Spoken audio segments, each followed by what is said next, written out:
Jai Hind everyone. Myself Dr. Neha Singh, Assistant Professor and Head, Department of Fashion, Textile and Interior Design, takes immense pleasure to introduce our notable speaker of today's guest lecture, Dr. Rajiv Chaudhary sir.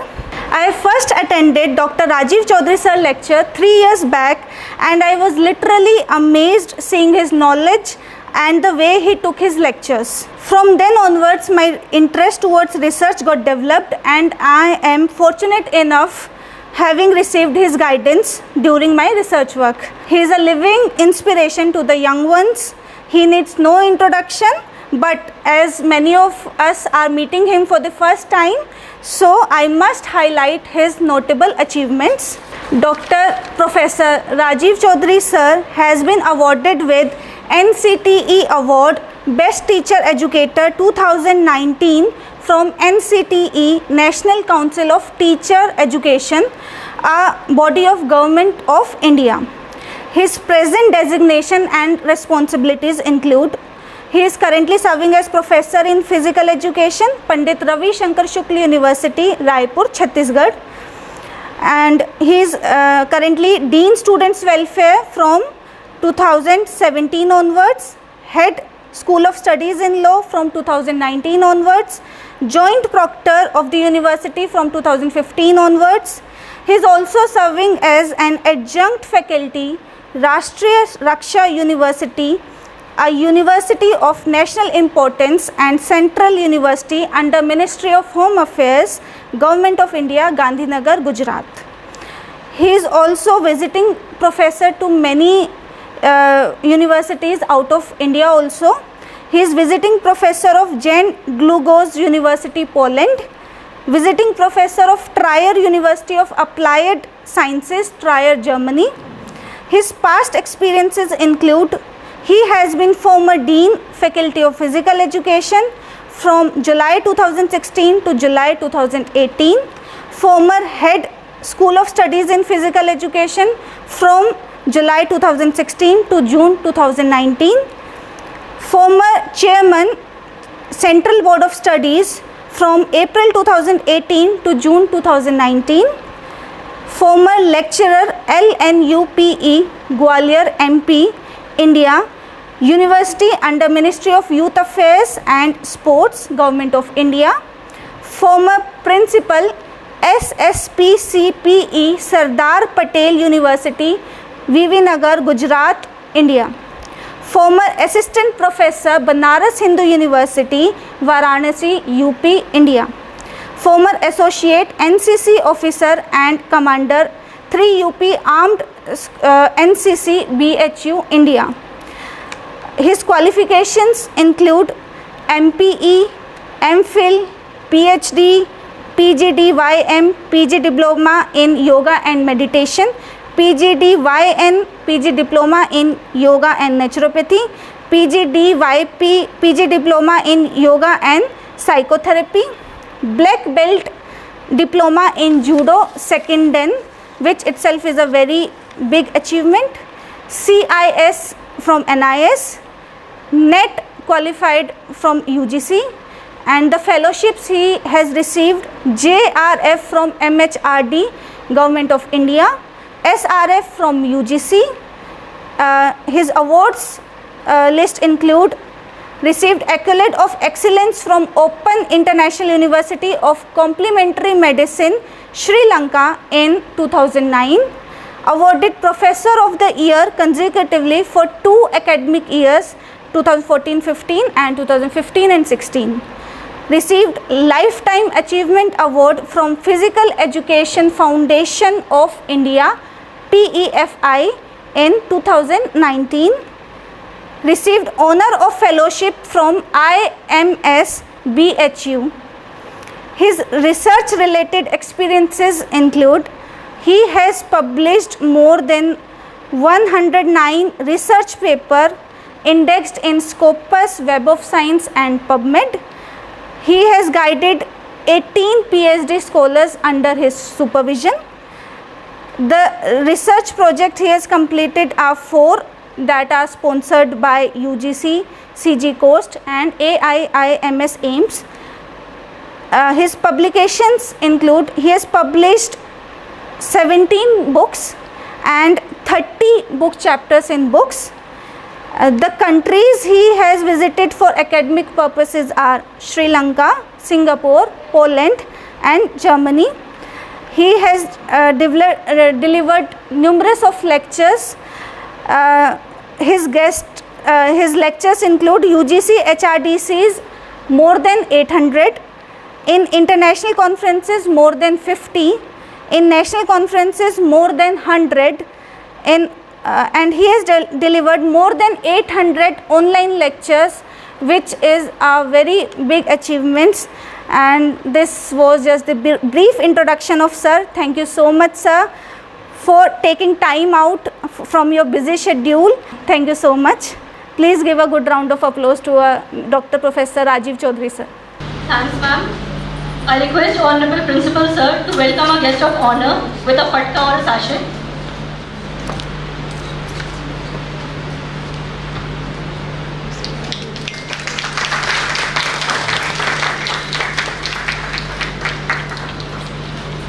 Thank you, sir.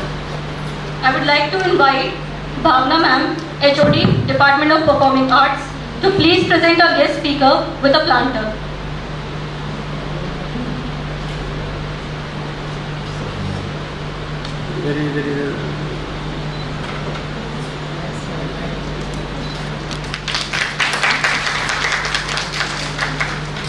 Thank you so much, ma'am. I would now invite Neha ma'am to present a memento to our guest and welcome him.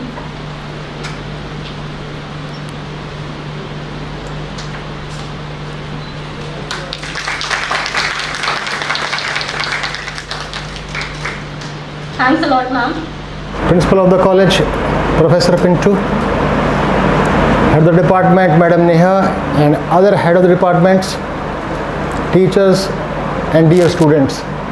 At the very outset, I would like to express my sincere thanks to the principal of the college for providing an opportunity to speak in front of you. I am feeling great pleasure as I have got this opportunity. I regularly deliver lectures in Subharati University, especially in Department of Education and Department of Physical Education. उससे पहले पूछना चाहूँगा मैं, आप हिंदी में सुनना पसंद करेंगे, इंग्लिश में और इन ए मिक्स्ड लैंग्वेज? हिंदी। विद्यार्थियों से पूछना चाहूँगा। माई delivery will be of 2-way process. ऐसा नहीं केवल मैं बोलता रहूँ आप सुनते रहें, दोहरा होगा। मैं बीच बीच में अपना टेस्ट लूँगा, आपका टेस्ट नहीं। अगर मेरे क्वेश्चंस का जवाब आप ठीक से दे पाएंगे तो कॉन्फिडेंस रहेगा, आगे की यात्रा ठीक प्रकार से कर पाएंगे, अन्यथा it will be very difficult to proceed further. ठीक, तो अधिक भाषा कौन सी होगी? हिंदी। ठीक, हाँ, I will speak in both the languages. कुछ ऐसे शब्द हैं जो हिंदी से अच्छे इंग्लिश में हमें समझ में आते हैं, तो I will speak in both the languages, लेकिन हिंदी में अधिक बात करेंगे। दूसरी बात, for how much time you will hear continuously and attentively, कितनी देर तक मेरी बातों को सुनेंगे निरंतर जागरूकता के साथ, क्योंकि उस हिसाब से चलेंगे आगे। कितनी देर तक सुनना पसंद करेंगे? विद्यार्थियों के लिए कितनी देर? ऊपर से ब्रह्मा जी भी मनुष्य के रूप में आ जाए, चाहे कितना भी इंटरेस्टिंग हो। एज पर रिसर्च स्टडीज़, क्यों शोध की बात कर रहे हैं ना, अनुसंधान के अनुसार कोई भी व्यक्ति विशेष जागरूकता के साथ निरंतर 14-15 मिनट से अधिक नहीं सुन सकता। उसके बाद जो ग्रेस्पिंग एबिलिटी है, ग्रहणशीलता है, 99%, 98%, 96, और एक ऐसा समय भी आएगा जो ग्रहणशीलता होगी 0%। 0%। That is considered as a rejecting time, उसको कहा जाता है रिजेक्टिंग टाइम। तो संभव तो नहीं है, लेकिन कोशिश करेंगे कि कोई भी व्यक्ति विशेष, कोई भी प्रतिभागी रिजेक्टिंग टाइम में प्रवेश ना करे, पहली बात। ठीक, I will try to delay the rejecting time. शुरू करते हैं किसकी बात? I am directed by madam Neha and Pintu sir to speak on the title basic concept of research, अनुसंधान या शोध की मूल अवधारणाएं। और specially I have collected the examples, जो एकत्रित किए गए हैं उदाहरण आपके क्षेत्र से, परफॉर्मिंग आर्ट से, म्यूज़िक से, और भी एक डांस से, तो दुनिया भर के क्षेत्र हैं आपके। Basic concept of research. I will include applied statistics also, without the application of applied statistics, व्यवहारिक सांख्यिकी की उपयोगिता के बिना एक अच्छा अनुसंधान, एक अच्छा मात्रात्मक अनुसंधान नहीं किया जा सकता। धीरे धीरे हम समझने का प्रयास करेंगे। मैं अपनी बात आप सब तक ठीक प्रकार से पहुंचा पाऊं, उसके लिए I divided my presentation into different parts. इस पूरे प्रस्तुतिकरण को 3 विभिन्न भागों में विभाजित किया गया है। सबसे पहले हम बात करेंगे मीनिंग ऑफ रिसर्च, एक आधार बनाने का प्रयास करेंगे जिससे आगे की बातें हम ठीक प्रकार से समझ पाएँ। I will discuss about the basic concept of research in the point meaning. In the next part, I will discuss in detail about the types of research. Madam का इंटरेस्ट अलग हो सकता है, अलग प्रकार के अनुसंधान में मेरा इंटरेस्ट अलग है, सर का इंटरेस्ट अलग हो सकता है। अनुसंधान को एक प्रक्रिया से नहीं आयोजित की जाती है। I will discuss about the different types of researches. आप जब भी PhD या MPhil या दूसरा डिसर्टेशन लिखें मास्टर डिग्री का, कि किस पद्धति को अपनाकर हमें अपना अनुसंधान करना चाहिए एज पर आवर इंटरेस्ट, अपने रुचि के अनुसार उसकी पर चर्चा करेंगे। And in the last part of my presentation I will discuss about the steps, चरण, कि एक शोधार्थी के रूप में, एक रिसर्चर के रूप में, एक अनुसंधान के कर्ता के रूप में आपकी स्टार्टिंग लाइन क्या होगी और आपकी फिनिशिंग लाइन क्या होगी। इस पूरी यात्रा की चर्चा करेंगे। I will discuss in detail about the whole journey, कि कहाँ पहला कदम कहाँ रखना है और अंतिम रेखा को कैसे पार करना है, उसकी विस्तार से चर्चा करेंगे। तो let's start with the first. पहली बात, पहले भाग से शुरू करते हैं। बीच में यदि मेरी भाषावली से आप कंफर्टेबल ना हो या बोर हो रहे हो तो बताइएगा, थोड़ा रिसर्च के जोक्स की बात करेंगे। ठीक, पहले भाग से शुरू करते हैं, meaning of research. First I will start from the derived meaning. हम सब जानते हैं, कोई नई बात नहीं है। The word research consists of 2 words. कोई भी नई बात नहीं है, हम सब जानते हैं कि 2 शब्दों से मिलकर बना है, री एंड सर्च। री एंड सर्च मीन्स रिसर्च, और दोनों शब्दों का अर्थ भी हमें पता है, लेकिन कुछ कंडीशन अप्लाई हो गई, that the creation is knowledge is also considered as a research, but that should be acceptable in the society. कुछ भी किसी भी प्रकार का नया ज्ञान हम दे दें, नई उत्पत्ति हो जाए, नया अनुसंधान हो जाए, यदि वो समाज में स्वीकार्य नहीं है तो बड़े बड़े दिग्गज प्रगाढ़ विद्वानों के अनुरूप वो अनुसंधान की श्रेणी में नहीं रखा जा सकता। That should be acceptable in the society, कि समाज उसको स्वीकार्य करे। 2 शब्द हैं, कौन कौन से? Re means again, search means to find out again and is known as research. इतना तो हम जानते हैं। यदि इस शाब्दिक अर्थ की हम बात करें, यदि to find out again and again is known as research, इसके आधार पर तो हम कहेंगे कि there is a need to find out again means there is no standard answer, कि solution of any problem again becomes a problem. भाई किसी भी समस्या का समाधान दोबारा से नई समस्या को जन्म दे, उसी दशा में हम कह सकते हैं there is a need to find out again and again. तो we all are curious by nature, हम सभी प्रकृति से जिज्ञासु हैं, और हमारे मस्तिष्क में एक प्रश्न उठता है कि what is the need to find out again and again. एक बार सत्य स्थापित हो गया तो दोबारा उसकी पुनरावृत्ति की आवश्यकता क्यों है? What is the need to find out again and again. इस उत्तर को इसको यहीं रोकते हैं। चर्चा होगी कि आवश्यकता क्यों है, उससे पहले थोड़ा और आगे बढ़ते हैं। पूरी यात्रा की बात करेंगे। किस यात्रा की? अनुसंधान, रिसर्च की। तो ये कहाँ से शुरू होती है और हम क्या करते हैं? तो ये जो पूरी है रिसर्च है, इट इज़ ए प्रोसेस, प्रक्रिया है ना। प्रक्रिया क्या होती है भाई? आप विद्यार्थियों, आप एडमिशन लिया ना, इस एडमिशन में प्रक्रिया से होकर गुजरे हैं। सबसे पहले क्या किया आपने? फॉर्म भरा। ये गुड़िया आई सर के पास, सर मैं फॉर्म भरती रहूँगी, पहले आप मेरा एडमिशन कीजिए। क्या संभव है? क्योंकि we have to undergo a process, एक प्रक्रिया से होकर हमें गुजरना है। और यह यात्रा शुरू कहाँ से हुई? प्रॉब्लम से, एंड एंड्स एट सॉल्यूशन। जहाँ पर एक से अधिक गतिविधियाँ सम्मिलित होती हैं, सामान्य भाषा में, एक लेमैन की भाषा में, हम फॉर्म भरा आपने, एंट्रेंस टेस्ट दिया, फीस जमा की, एडमिशन लिया, एक प्रक्रिया से गुजरे। इसी प्रकार से कि प्रोसेस वो है where we do more than one activity, जहाँ पर एक से अधिक गतिविधियाँ आयोजित की जाती हैं, वो क्या कहलाता है? प्रोसेस। तो कुल मिलाकर अभी तक की बातों में हमने समझने का प्रयास किया कि रिसर्च इज ए प्रोसेस, अनुसंधान वो प्रक्रिया है where as activities are carried out, विभिन्न गतिविधियां आयोजित की जाती हैं। कौन कौन सी गतिविधियां आप करेंगे, चाहे आर्ट्स की बात करें, डांस की बात करें, म्यूजिक की बात करें, कौन कौन सी गतिविधियां हमें आयोजित करनी चाहिए उनकी चर्चा करेंगे। क्यों कर रहे हैं? सॉल्यूशन किसका? प्रॉब्लम का। लेकिन बड़े बड़े प्रगाढ़ विद्वानों ने, बब्बर शेरों ने, अनुसंधान के बब्बर शेर हैं, उन्होंने एक शब्द और जोड़ दिया, that should be systematic. We have to perform systematically. हम घर का काम करते हैं, क्या घर का काम सिस्टमैटिक नहीं करेंगे तो घर नहीं चलेगा क्या? हाँ या ना? अगर हमारे पेरेंट्स अपने घर को सिस्टमैटिक नहीं चलाएंगे तो घर नहीं चलेगा क्या? यस और नो? चलेगा ना? तो हमें फर्क नजर आना चाहिए। सिस्टमैटिक करेंगे तो क्या होगा, सिस्टमैटिक नहीं करेंगे तो क्या होगा, वही लागू होगा कहाँ? अनुसंधान के क्षेत्र में। If we do systematic activities the probability of success will be maximum, otherwise the probability of success will be minimised and every investigator want to attain the maximum probability of success। हर अनुसंधानकर्ता, हर शोधार्थी उच्चतम शिखर तक की सफलता प्राप्त करना चाहता है, उसको कम करना नहीं चाहता। उसके लिए हमें कैसे करना होगा? Systematic. But the systematic word has to inbuilt characteristics.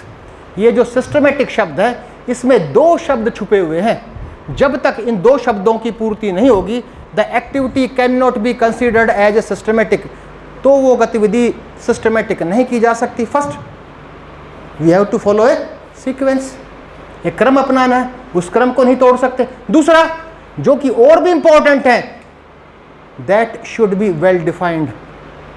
Well defined means every individual lead to the same type of conclusion. ऐसा नहीं मैं कुछ समझूं, आप कुछ समझे, आप कुछ समझे, आप कुछ समझे, इसका मतलब that will be considered as a ill defined. Clear? तो हमने एक परिभाषा का निर्माण किया कि research is a process where as activities are carried out. कैसे? सिस्टमेटिकली। क्यों? To find out solution of any problem. दोबारा से शाब्दिक अर्थ पर जाइए। शाब्दिक अर्थ क्या था? Very good. To find out again and again is known as research. तो what is the need to find out again and again, इसका हमें उत्तर चाहिए। ये अनुसंधान की प्रक्रिया शुरू कहां से हुई? प्रॉब्लम से। प्रॉब्लम आ गई, 4 साल का बच्चा है, नर्सरी क्लास में जाना उसने शुरू किया, टीचर ने उसको सिखाया एडिशन, जमा कैसे किया जाता है। 5 दिन के बाद उसने एग्ज़ाम लिया, 100 + 100, उसके लिए प्रॉब्लम है या नहीं है? यस और नो? इसका सॉल्यूशन क्या है? 200। ऊपर से ब्रह्मा जी भी आ जाए, इससे अच्छा सॉल्यूशन दे सकते हैं क्या? हम में से कोई इससे अच्छा सॉल्यूशन दे सकता? 100 + 100 = 200, इससे अच्छा सॉल्यूशन हम दे सकते हैं? Ladies and gentleman, these types of solutions, 100 + 100 = 200, these types of solutions are known as standard solutions. These types of answers are known as standard answer. But we should keep in the entirety of our mind, हम अपने चित्त में बैठा लें, in the field of research there is no standard answer. आप करके देख लीजिए, आप उसी अनुसंधान को कीजिए, कुछ हो सकता है, पॉसिबिलिटी रहेगी डिफरेंस आने की। और जिस दिन स्टैंडर्ड आंसर मिला, that becomes a theory, that becomes a principle, उस दिन सिद्धांत की उत्पत्ति होगी। क्लियर हुआ? 2 बातें हमने की, परिभाषा को जाना, और दूसरा जो महत्वपूर्ण मुद्दा जिसकी हमने चर्चा की कि what is the need to find out again and again. उत्तर क्या है? कि since there is no standard answer in the field of research. एक और महत्वपूर्ण बात, क्योंकि आप हमें अनुसंधान की बात करनी है, एक नया एक कंसेप्ट विकसित करना है कि किस किस प्रकार के शोध कार्य किए जा सकते हैं, उसके लिए हमें जानना चाहिए कि what is the origin of any problem. भाई हमारे पास समस्या नहीं होगी तो हम अनुसंधान नहीं कर सकते। आर्ट्स में किस प्रकार की समस्या होंगी, फाइन आर्ट्स में किस प्रकार की होंगी, डांस में किस प्रकार की होंगी, म्यूज़िक में किस प्रकार की होंगी, और भी आपके कुछ विषय होंगे, उनमें सब में कैसी, तो समस्या का तो ढूंढनी होगी ना। तो समस्या की उत्पत्ति कहाँ से हुई? इस ब्रह्मांड में समस्या नहीं रही होती तो क्या अनुसंधान की आवश्यकता थी? नहीं थी ना। समस्याएं हैं तो अनुसंधान चाहिए, शोध चाहिए। तो समस्या की उत्पत्ति कहाँ से हुई? सर शादी होगी, होगी ना, समस्या खड़ी होगी।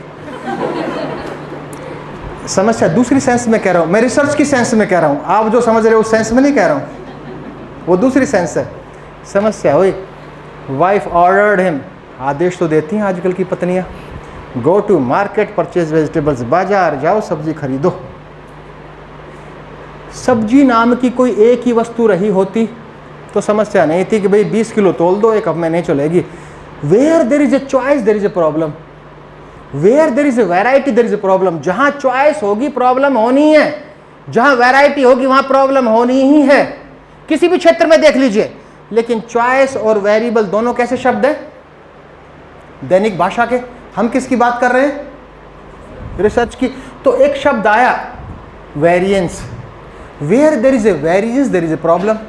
Variance means differentiation. तो वेरिएंस भी किस विषय का शब्द है? स्टैटिस्टिक्स का। वेरिएंस तो स्टैटिस्टिक्स की बात कर रहे हैं ना, लेकिन हम किस क्षेत्र की बात कर रहे हैं? रिसर्च की। तो एक अंतिम शब्द क्या है? वेरिएबल। तो ऑरिजिन ऑफ एनी प्रॉब्लम, चाहे किसी क्षेत्र की बात करें, आपके क्षेत्र में भी, तो कहां से उत्पत्ति होगी? वेरिएबल से। तो अब महत्वपूर्ण बात अब शुरू होती है कि हम वेरिएबल को समझ लें और आप अपने क्षेत्र में वेरिएबल्स का चयन कैसे करें। जब तक वेरिएबल का चयन नहीं करेंगे तब तक अच्छे अनुसंधान आयोजित नहीं किए जा सकते, अच्छी रिसर्च नहीं की जा सकती। तो वेरिएबल को परिभाषित करने का प्रयास करते हैं। Variable is a characteristic that has the tendency to change with respect to time, place, individual. Variable वो विशेषता है जो समय अनुसार बदलती हो, जो स्थान अनुसार बदलती हो, जो व्यक्ति अनुसार बदलती हो। ठीक है।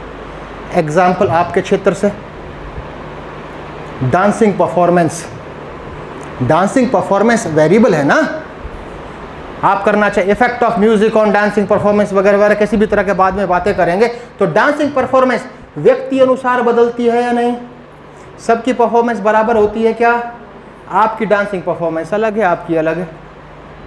समय अनुसार बदलती है क्या? जरूरी नहीं आज आपकी परफॉर्मेंस कल वैसी रहे, बढ़ भी सकती है, घट भी सकती है। स्थान अनुसार बदलती है या नहीं? आप यहाँ हैं, दिल्ली में जाएंगे तो हो सकता है कि आपके कुछ भी कारण रहे हो, एक्सटेनियस फैक्टर्स, आपका प्रदर्शन बदलेगा।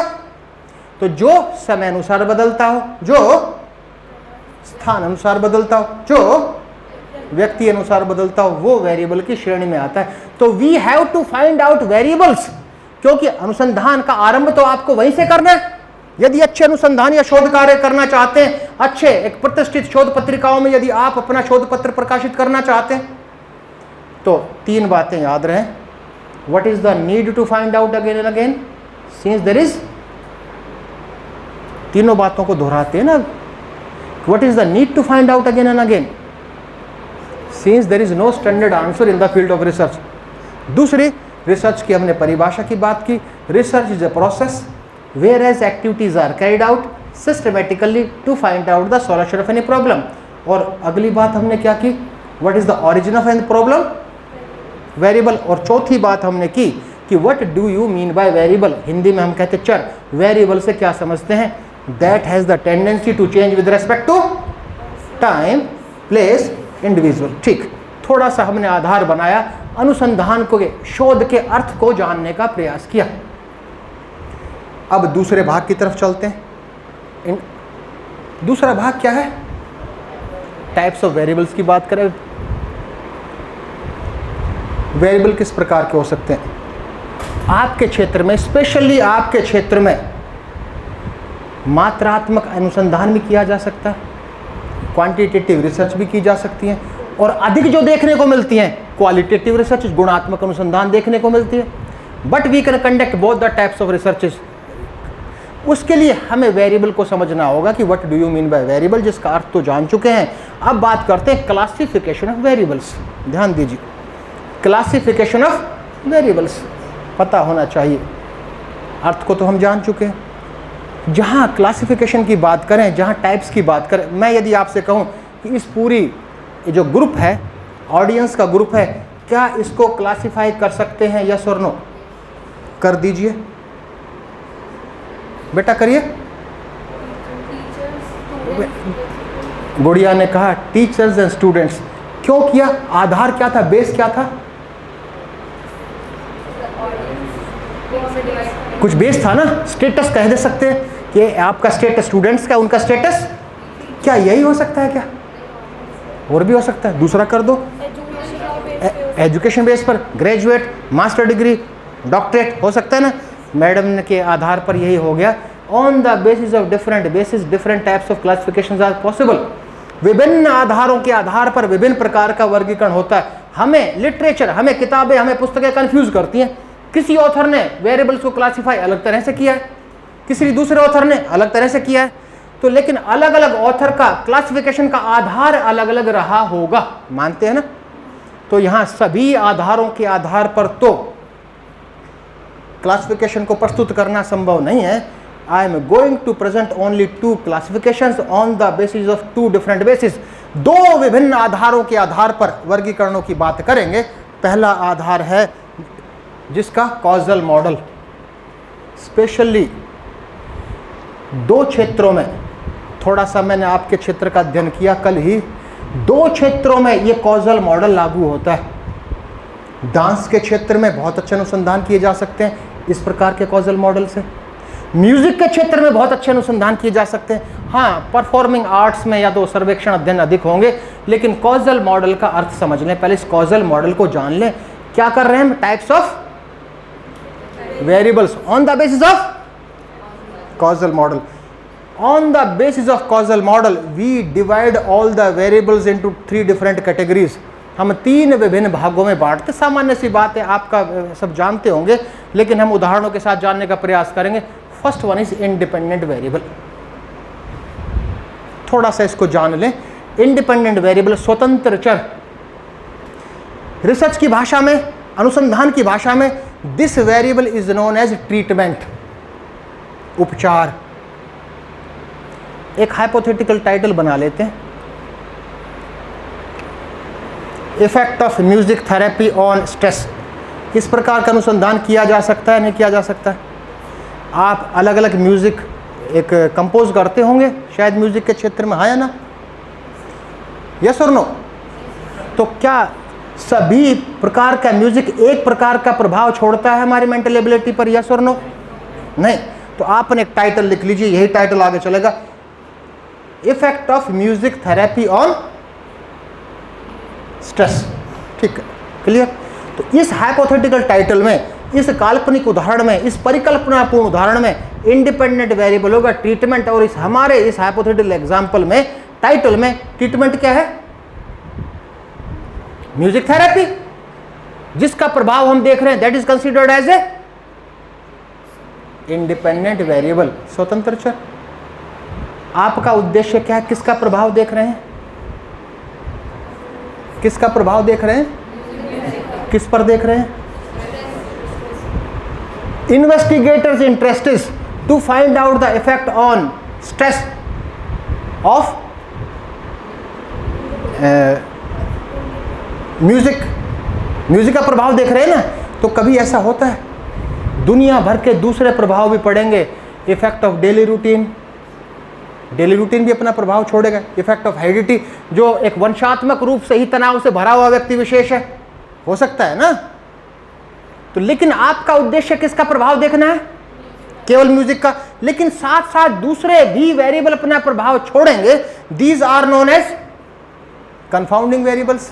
कंफाउंडिंग वेरिएबल्स कि आपका इनका प्रभाव ज्ञात करना आपका उद्देश्य नहीं। देखिए, थोड़ा सा मेरा साथ दीजिए, केवल 20 मिनट, उसके बाद बड़ा अच्छा इंटरेस्टिंग लगेगा।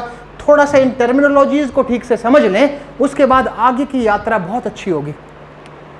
कंफाउंडिंग वेरिएबल क्या है? जिनका प्रभाव देखना अनुसंधानकर्ता का उद्देश्य नहीं है, फिर भी वो अपना प्रभाव छोड़ते हैं। तो इन पर हमें क्या रखना चाहिए? कंट्रोल रखना, नियंत्रण रखना चाहिए। और these confounding variables are of 2 types. ये कंफाउंडिंग वेरिएबल 2 प्रकार के हैं। वन इज इंटरवीनिंग वेरिएबल्स, आपके क्षेत्र में भी इंटरवीनिंग वेरिएबल्स होंगे। These can not be controlled. Music में जो भी हो, पियानो उनो क्या कुछ होते होंगे इंस्ट्रूमेंट, उसमें हाथ का यूज होता होगा। सबके हाथ एक जैसे होते हैं क्या? आपका हाथ का स्ट्रक्चर है, अपने हाथ के स्ट्रक्चर को तो आप बदल नहीं सकते। बदल सकते हो क्या? जो है वो है, that will be considered as intervening, you can not change. और दूसरे कंफाउंडिंग वेरिएबल्स हैं extraneous variables. To a great extent you can control, काफी हद तक आप नियंत्रित कर सकते हैं। फूड हैबिट्स है, डेली रूटीन है, मूवमेंट्स ऑफ हैंड्स हैं, नियंत्रित कर सकते हैं ना। लेकिन आप केवल किसका प्रभाव छोड़ रहे हैं, देख रहे हैं? इंडिपेंडेंट क्या है? म्यूजिक। लेकिन दूसरे जो अपने साथ साथ अपना प्रभाव छोड़ रहे हैं वो क्या है? Confounding variables. कितने प्रकार के हैं? दो। एक नियंत्रण में है, नहीं है वो, और जो नियंत्रण में है, तीसरा वेरिएबल है डिपेंडेंट वेरिएबल, आश्रित चर, डिपेंडेंट वेरिएबल जिस पर प्रभाव हम देख रहे हैं। हमारे इस हाइपोथेटिकल एग्जांपल में डिपेंडेंट वेरिएबल क्या है? स्ट्रेस है। स्ट्रेस को देख रहे हैं, ठीक है, ये क्लियर हो गया। अब म्यूजिक में और डांस के क्षेत्र में अच्छे एक्सपेरिमेंटल अध्ययन, अच्छे प्रायोगिक अध्ययन आयोजित किए जा सकते हैं on the basis of this. अब रिसर्च की भाषा में आते हैं। अब तक तो हमने तीनों वेरिएबल को जानने का प्रयास किया। इंडिपेंडेंट वेरिएबल क्या है, कंफाउंडिंग वेरिएबल क्या है और डिपेंडेंट वेरिएबल क्या है, ये जानने का प्रयास किया। ठीक, किस पर प्रभाव देख रहे हैं? ये अब उस सिद्धांत की बात कर रहे हैं जिस सिद्धांत पर आधारित प्रायोगिक अध्ययन है किसी भी क्षेत्र में, चाहे इंजीनियरिंग की बात करें, चाहे परफॉर्मिंग आर्ट्स की बात करें, चाहे म्यूजिक की बात करें, किसी भी क्षेत्र में इस सिद्धांत पर आधारित है। यह सिद्धांत हमें समझना होगा ठीक प्रकार से कि इस परिकल्पनापूर्ण उदाहरण में किस पर प्रभाव देख रहे हैं, किसका? ठीक है, इंडिपेंडेंट वेरिएबल के कारण डिपेंडेंट वेरिएबल में आने वाला परिवर्तन, उदाहरण म्यूजिक का स्ट्रेस पर आने वाला परिवर्तन, that is known as treatment variance. उसको ट्रीटमेंट वेरिएंस कहा जाता है। याद रहे, treatment variance, change in dependent variable only due to independent variable, क्योंकि आगे जो अगली बातें होंगी इस पर आधारित होंगी। ट्रीटमेंट वेरिएंस क्या है? डिपेंडेंट वेरिएबल ने प्रभाव तो बहुत छोड़ेंगे, केवल इंडिपेंडेंट वेरिएबल का प्रभाव क्या कहलाता है? Treatment variance. तो क्या अकेला इंडिपेंडेंट वेरिएबल ही अपना प्रभाव छोड़ेगा? क्या छोड़ेगा? वेरी गुड, कंफाउंडिंग भी छोड़ेगा। Change in dependent variable other than independent variable is known as error variance. दो तरह के चेंजेस आए, दो तरह के वेरिएंसेस आए, एक ट्रीटमेंट वेरिएंस और दूसरा एरर वेरिएंस। ठीक है, तो हमें ऐसा अध्ययन करना है, ऐसा प्रायोगिक अध्ययन करना हर क्षेत्र में कि maximisation of treatment variance and minimisation of error variance. हम ऐसा अनुसंधान करें, इस प्रकार से करें कि ट्रीटमेंट वेरिएंस तो मैक्सिमाइजेशन हो और एरर वेरिएंस का मिनिमाइजेशन। इससे अर्थ हुआ, इससे तो क्लियर हो गया, error variance can not be eliminated. Error variance को नकारा नहीं जा सकता। We can try our level best. हम भरपूर प्रयास कर सकते हैं कि एरर वेरिएंस को, तो वही शोध कार्य, वही अनुसंधान कार्य बहुत अच्छा होगा जिसमें एरर वेरिएंस कम हो। क्या खत्म किया जा सकता है? नहीं किया जा सकता। ठीक, ये क्या था? Causal model.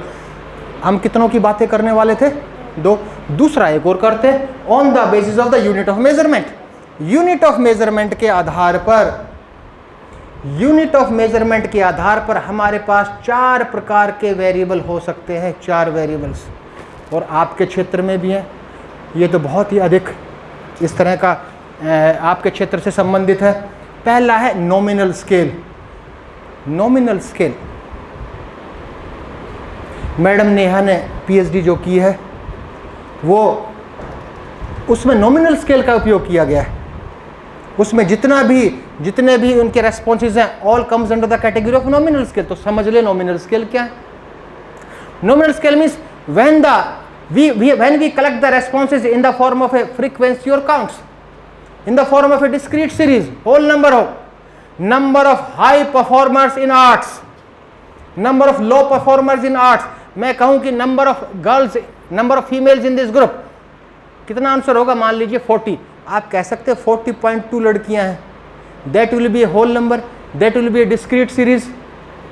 Number of agree, number of disagree, number of Kathak dancers, number of etcetera. Clear हुआ?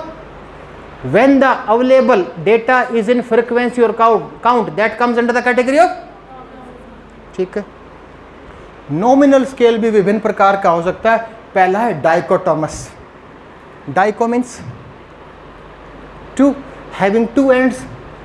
उदाहरण smoking, smoking is a dichotomous. Smokers and non smokers, वो भी तो फ्रीक्वेंसी होगी, वह भी तो डिस्क्रीट सीरीज होगा, वह भी तो होल नंबर होगा. वो पॉलिटोमीज हो सकता है, more than one. Caste, dance, dance क्या है? पॉलिटोमीज है. डांस को आपने मान लो 5 कैटेगरी में, कथक हो गया, दूसरा फोक हो गया, तीसरा जो भी होगा. तो ये किस में हुआ? May be more than, may be of 3 categories, 4 categories. Caste है, क्लास है, कम्युनिटी है. वो कौन सा स्केल ऑफ मेजरमेंट है? नॉमिनल स्केल है, लेकिन उसका सब पार्ट क्या है? पॉलिटोमीज. अगला ले लीजिए, ordinal scale. Ordinal scale, when we can measure any variable in order, may be ascending order, may be descending order. आपके क्षेत्र में भी काफ़ी हद तक लागू है. बेटा घर में पोंछा लगाती हो कभी? हाँ या ना? जी लगाती हैं, सभी को लगाते हैं. पोंछा लगा रही थी, वो डंडे वाला था, वो टूट गया, बैठ के लगाना पड़ा. घर तो साफ रखना है ना. कमर में लग गया जर्क. कहाँ पहुंची? कहाँ पहुंची? डॉक्टर के पास. डॉक्टर ने पूछा, बेटा what is the severity of pain, दर्द का स्तर क्या है? तो आप ये तो नहीं कहोगी सर 5 सेंटीमीटर पेन है या 2 टन पेन है, ऐसे कहोगी क्या? You will express in order, you can not express in numeric value. आप कहोगे sir I have very high pain, sir I have medium pain, sir I have low pain. मैं पूछूं आपके मित्र की सुंदरता, ब्यूटी कितनी है, आप ये तो नहीं कहोगे 5 क्विंटल ब्यूटी रखता है. You will express in order कि he has excellent beauty, above average beauty. तो कुछ वेरिएबल्स आपके क्षेत्र में भी ऐसे, we can not measure in numeric values, we can express in order. अब सांख्यिकी की भाषा में in deciles, in percentiles, in quartiles. Is it okay? तो कितने प्रकार के वेरिएबल्स की बात कर ली? 2 प्रकार के. किसके आधार पर है ये क्लासिफिकेशन? किसके आधार पर है? Unit of measurement. तीसरा interval scale. Interval scale, having same intervals in between but has no fix zero. बीच में समान अंतराल हैं पर फिक्स जीरो नहीं. एग्जाम्पल है एग्रेशन. डांस में एग्रेशन का कुछ प्रभाव पड़ता है? हैं? पड़ता है. एग्रेशन का डांस पर नेगेटिव पड़ सकता है. एक ऑप्टिमल एग्रेशन भी चाहिए. ठीक है, हाई एग्रेशन होगा अलग प्रभाव छोड़ेगा, लो एग्रेशन होगा तो वो ढीला ढाला सा डांस, मेरे ख्याल से जितने मुझे ज्ञान है ना ऐसा. एग्रेशन है, मान लो आपने एग्रेशन मेजर किया, सर का एग्रेशन 40 है और सर का एग्रेशन की वैल्यू है 80. तो क्या हम कह सकते हैं कि he has just double aggression, की ठीक 2 गुना एग्रेशन रखते हैं? यस और no? No, we can not say. क्यों नहीं कह सकते? एग्रेशन का starting point, aggression has no fix zero. परिकल्पनापूर्ण उदाहरण, काल्पनिक उदाहरण, सर का उदाहरण, एक काल्पनिक उदाहरण कि सर का वेट 40 किलो है, सर का वेट 80 किलो है, तो हम कह सकते हैं कि जस्ट डबल वेट रखते हैं, क्योंकि weight has a fix zero. जितने भी साइकोलॉजिकल वेरिएबल्स हैं, एंग्जाइटी है, स्ट्रेस है, एग्रेशन है, डिप्रेशन है, इनका फिक्स जीरो नहीं है. किस स्केल में होंगे? Very good, interval scale. और बस चौथे स्केल में रेशो स्केल है, having same intervals in between but has a fix zero. Height है, वेट है, दुनिया भर के. ठीक, तो अब याद रहे, बार बार चर्चा होगी, आपके क्षेत्र के ही टाइटल बनाएंगे, शीर्षक बनाएंगे, अनुसंधान कैसे करना उनकी बात होगी. तो बार बार बातें होंगी कि इंडिपेंडेंट वेरिएबल क्या है, डिपेंडेंट वेरिएबल क्या है, कंफाउंडिंग वेरिएबल क्या है, एक्सटेनियस वेरिएबल क्या है, इंटरवीनिंग वेरिएबल्स क्या है, नॉमिनल स्केल क्या है, पॉलीटोमिस क्या है, डाइकोटोमस क्या है, रेशो स्केल क्या है, इंटरवल स्केल क्या है, ये सब टर्मिनोलॉजीज, इन शब्दों का अर्थ हमें ध्यान रहे। ठीक, अब मेन दूसरे भाग की तरफ चलते हैं। अभी तक हमने अनुसंधान और शोध के अर्थ को जाना, दूसरा हमने वेरिएबल्स का नेचर, चर की प्रकृति को जाना।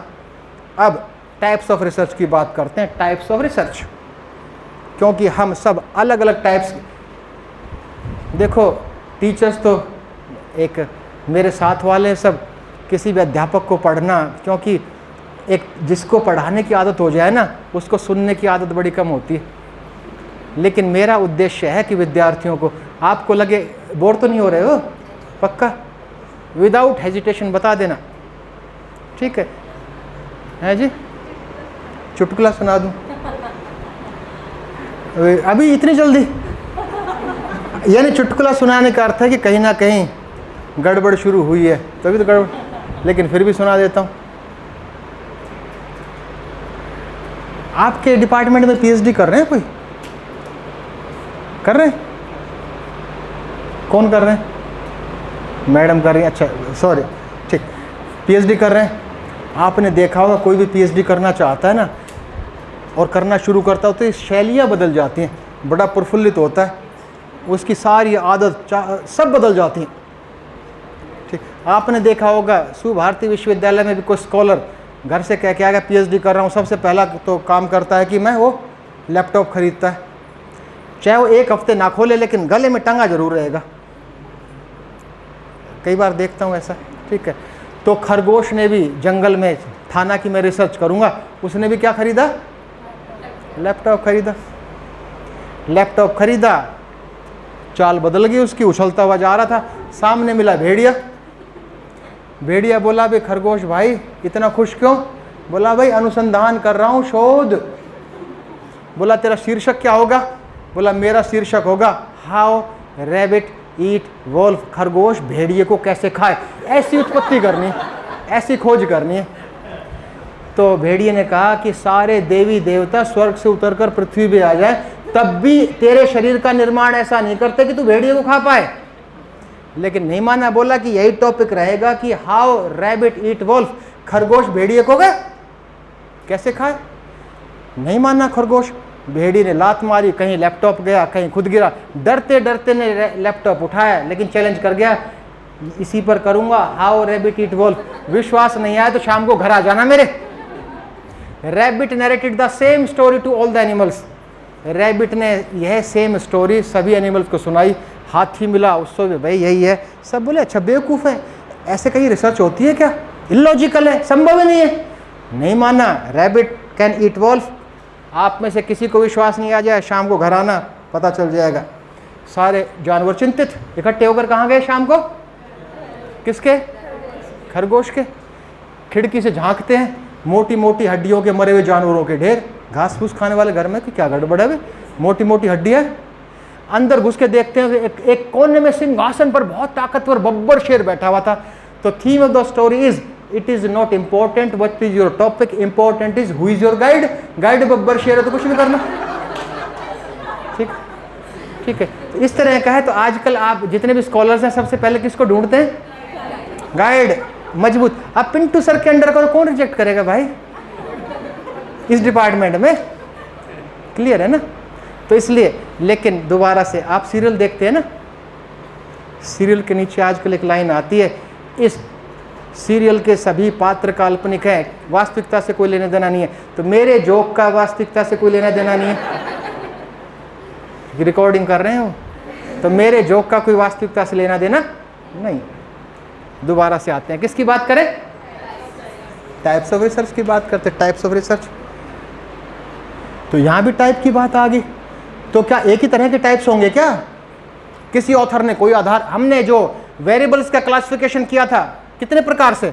दो। पहला आधार कॉजल मॉडल, दूसरा आधार। इसी प्रकार से दो तीन इनकी बात करते हैं। जो पहला क्लासिफिकेशन है सबसे सिंपलेस्ट क्लासिफिकेशन, जो कि on the basis of sources of data, आंकड़ों के स्रोतों के आधार पर पूरे अनुसंधान के क्षेत्र को कितने भागों में बांटेंगे?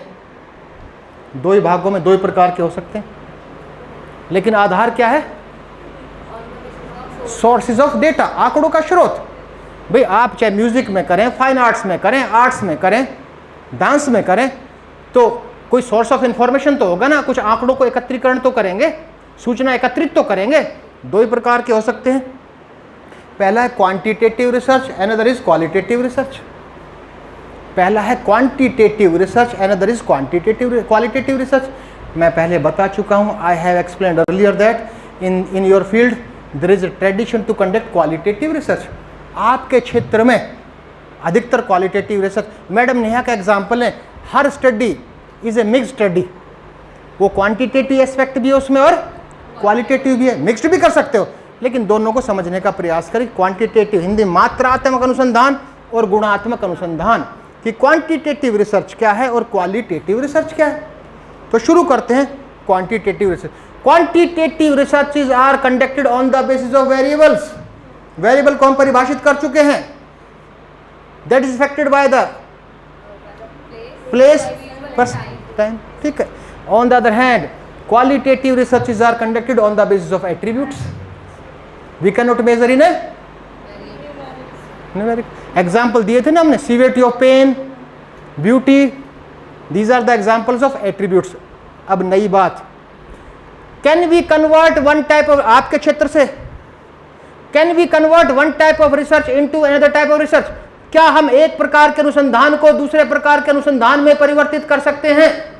उदाहरण, आपके पास वेरिएबल है तो क्या हम क्वालिटेटिव कर सकते हैं? आपके पास एट्रीब्यूट्स है तो क्या हम क्वांटिटेटिव कर सकते हैं? यस और नो? बताइए बताइए, कर सकते हैं? Madam variables can be converted into attributes but not vice versa. Attribute को कैसे वेरिएबल में कन्वर्ट करोगे? वेरिएबल को तो आप कन्वर्ट कर सकते हो। It means quantitative researches can be converted into qualitative but not vice versa। Clear हुआ? लेकिन बड़े बड़े दिग्गजों ने कहा है not to convert one type of research into another type of research. एक प्रकार के अनुसंधान को दूसरे प्रकार के अनुसंधान में परिवर्तित नहीं करना चाहिए। वेरिएबल है तो क्वांटिटेटिव ही कीजिए, एट्रीब्यूट है तो क्वालिटेटिव कीजिए। If we convert one type of research into another type of research there will be loss of information in between, बीच में कुछ सूचनाएं लुप्त हो जाएंगी, and the probability of success will not be maximum. जब प्रोबेबिलिटी ऑफ सक्सेस रिड्यूस होगी आपका अनुसंधान अच्छा नहीं होगा। तो वेरिएबल हो तो केवल हमें क्वांटिटेटिव करनी चाहिए, एट्रीब्यूट हो तो हमें केवल क्वालिटेटिव ही करनी चाहिए। Simplest classification. अगला सबसे अच्छा क्लासिफिकेशन जो कि अपने आप में पूर्ण क्लासिफिकेशन है, इसको समझना जरूरी है। On the basis of different methodologies, प्रक्रियाओं के आधार पर, विधियों के आधार पर पूरे अनुसंधान के क्षेत्र को हम 5 विभिन्न भागों में विभाजित करते हैं। आपके क्षेत्र में भी ये इन 5 में से कहीं ना कहीं रिसर्च होगी, छठी विधि नहीं हो सकती। आप अपनी पीएचडी को उठा लीजिए, इन 5 में से कहीं ना कहीं होगी, ठीक है। सबसे पहली तो जिसकी चर्चा कर चुके हैं, एक्सपेरिमेंटल रिसर्च। एक्सपेरिमेंटल, हमारा एक्सपेरिमेंटल रिसर्च का हाइपोथेटिकल टाइटल क्या था आज का? Effect of music therapy on stress था ना। एक लेमैन की भाषा में अगर एक वाक्य में कहें, the studies based on future, भविष्य पर आधारित कोई भी अध्ययन होगा, भविष्य पर आधारित कोई भी अध्ययन होगा वो कहलाएगा एक्सपेरिमेंटल। लेकिन रिसर्च की भाषा में कि मैक्सिमाइजेशन ऑफ, याद कीजिए, treatment variance and minimisation of error variance, वो करना है कि कंफाउंडिंग वेरिएबल के प्रभाव को कम करना है और जो इंडिपेंडेंट वेरिएबल के प्रभाव को, बस इतना सा है, यही करना है। ऐसा डिजाइन, ऐसा विकल्प, ऐसे डिजाइन का चयन करना है, ऐसी सांख्यिकीय तकनीक का चयन करना है जिससे we can maximize treatment variance and minimize, इतनी सी बात। अगला क्या है? सर्वे स्टडीज का साइज भी बड़ा किया हुआ है। आप देख लीजिए, आप में से जो पीएचडी कर चुके हैं, more than 90% studies comes under this category. हर व्यक्ति तो करता है, मैडम नेहा का भी सर्वे था, हो सकता है पिंटू सर का भी सर्वे, आप में जितने, केवल सुभारती विश्वविद्यालय नहीं, हर फैकल्टी में except scientific researches, except science subjects, humanities में, परफॉर्मिंग आर्ट्स में, हर जगह आप देख लीजिए लगभग 100% रिसर्चेज आपकी सर्वे स्टडीज़ में होंगी, लेकिन आपको दूसरे भी तो कर लेने चाहिए, ठीक है।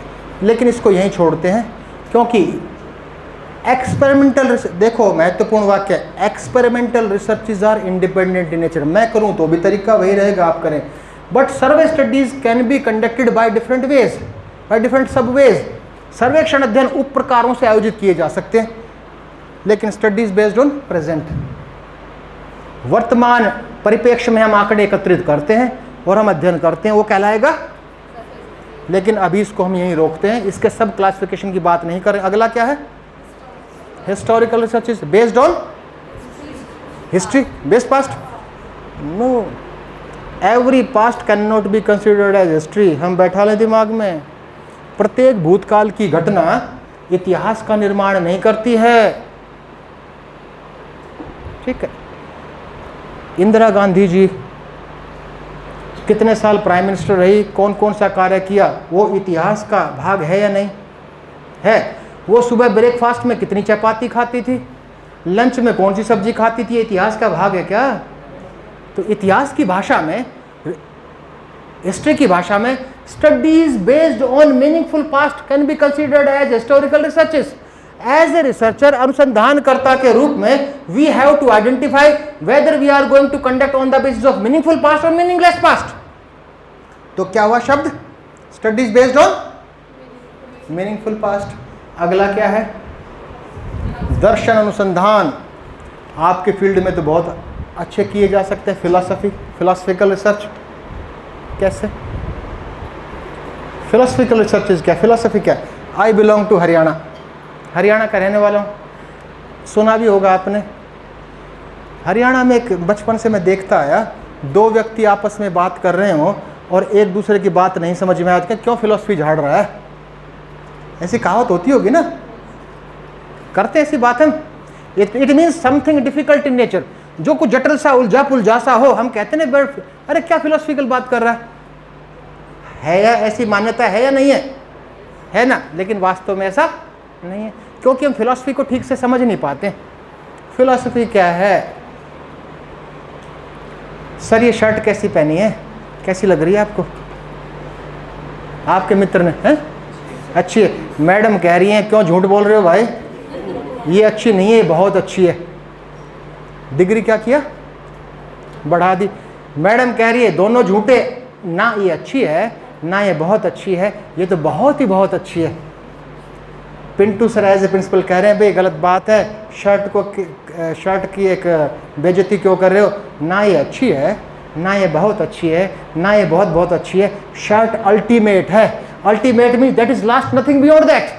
अच्छे से बहुत अच्छा हो सकता है, बहुत अच्छे से बहुत बहुत अच्छा हो सकता है। Ultimate means that is last. मैं कहूँ ये पेंटिंग अल्टीमेट है, अल्टीमेट मीन्स ब्रह्मांड में इससे अच्छी पेंटिंग बनी ही नहीं। अल्टीमेट का अर्थ क्लियर हो गया? तो philosophies establishment of ultimate vision is known as philosophy. ऐसा दृष्टिकोण स्थापित कर दिया जाए जो आज के दिन अल्टीमेट है, वो ही फिलॉसफी है। क्लियर हो गया? But that is flexible in nature, लेकिन उसमें लोचता है। आज अल्टीमेट है, हो सकता है 50 साल बाद वो अल्टीमेट ना रहे, साइंटिफिक तो है नहीं। क्लियर हो गया?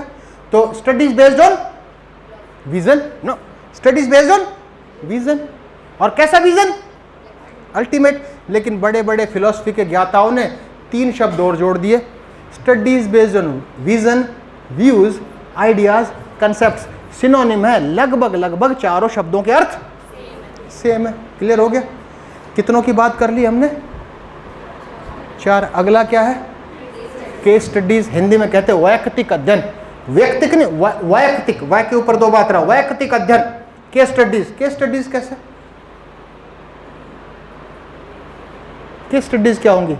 आपके क्षेत्र में तो केस स्टडीज सबसे अधिक होनी चाहिए, तभी तो एक प्रतिभाएं उभरेंगी।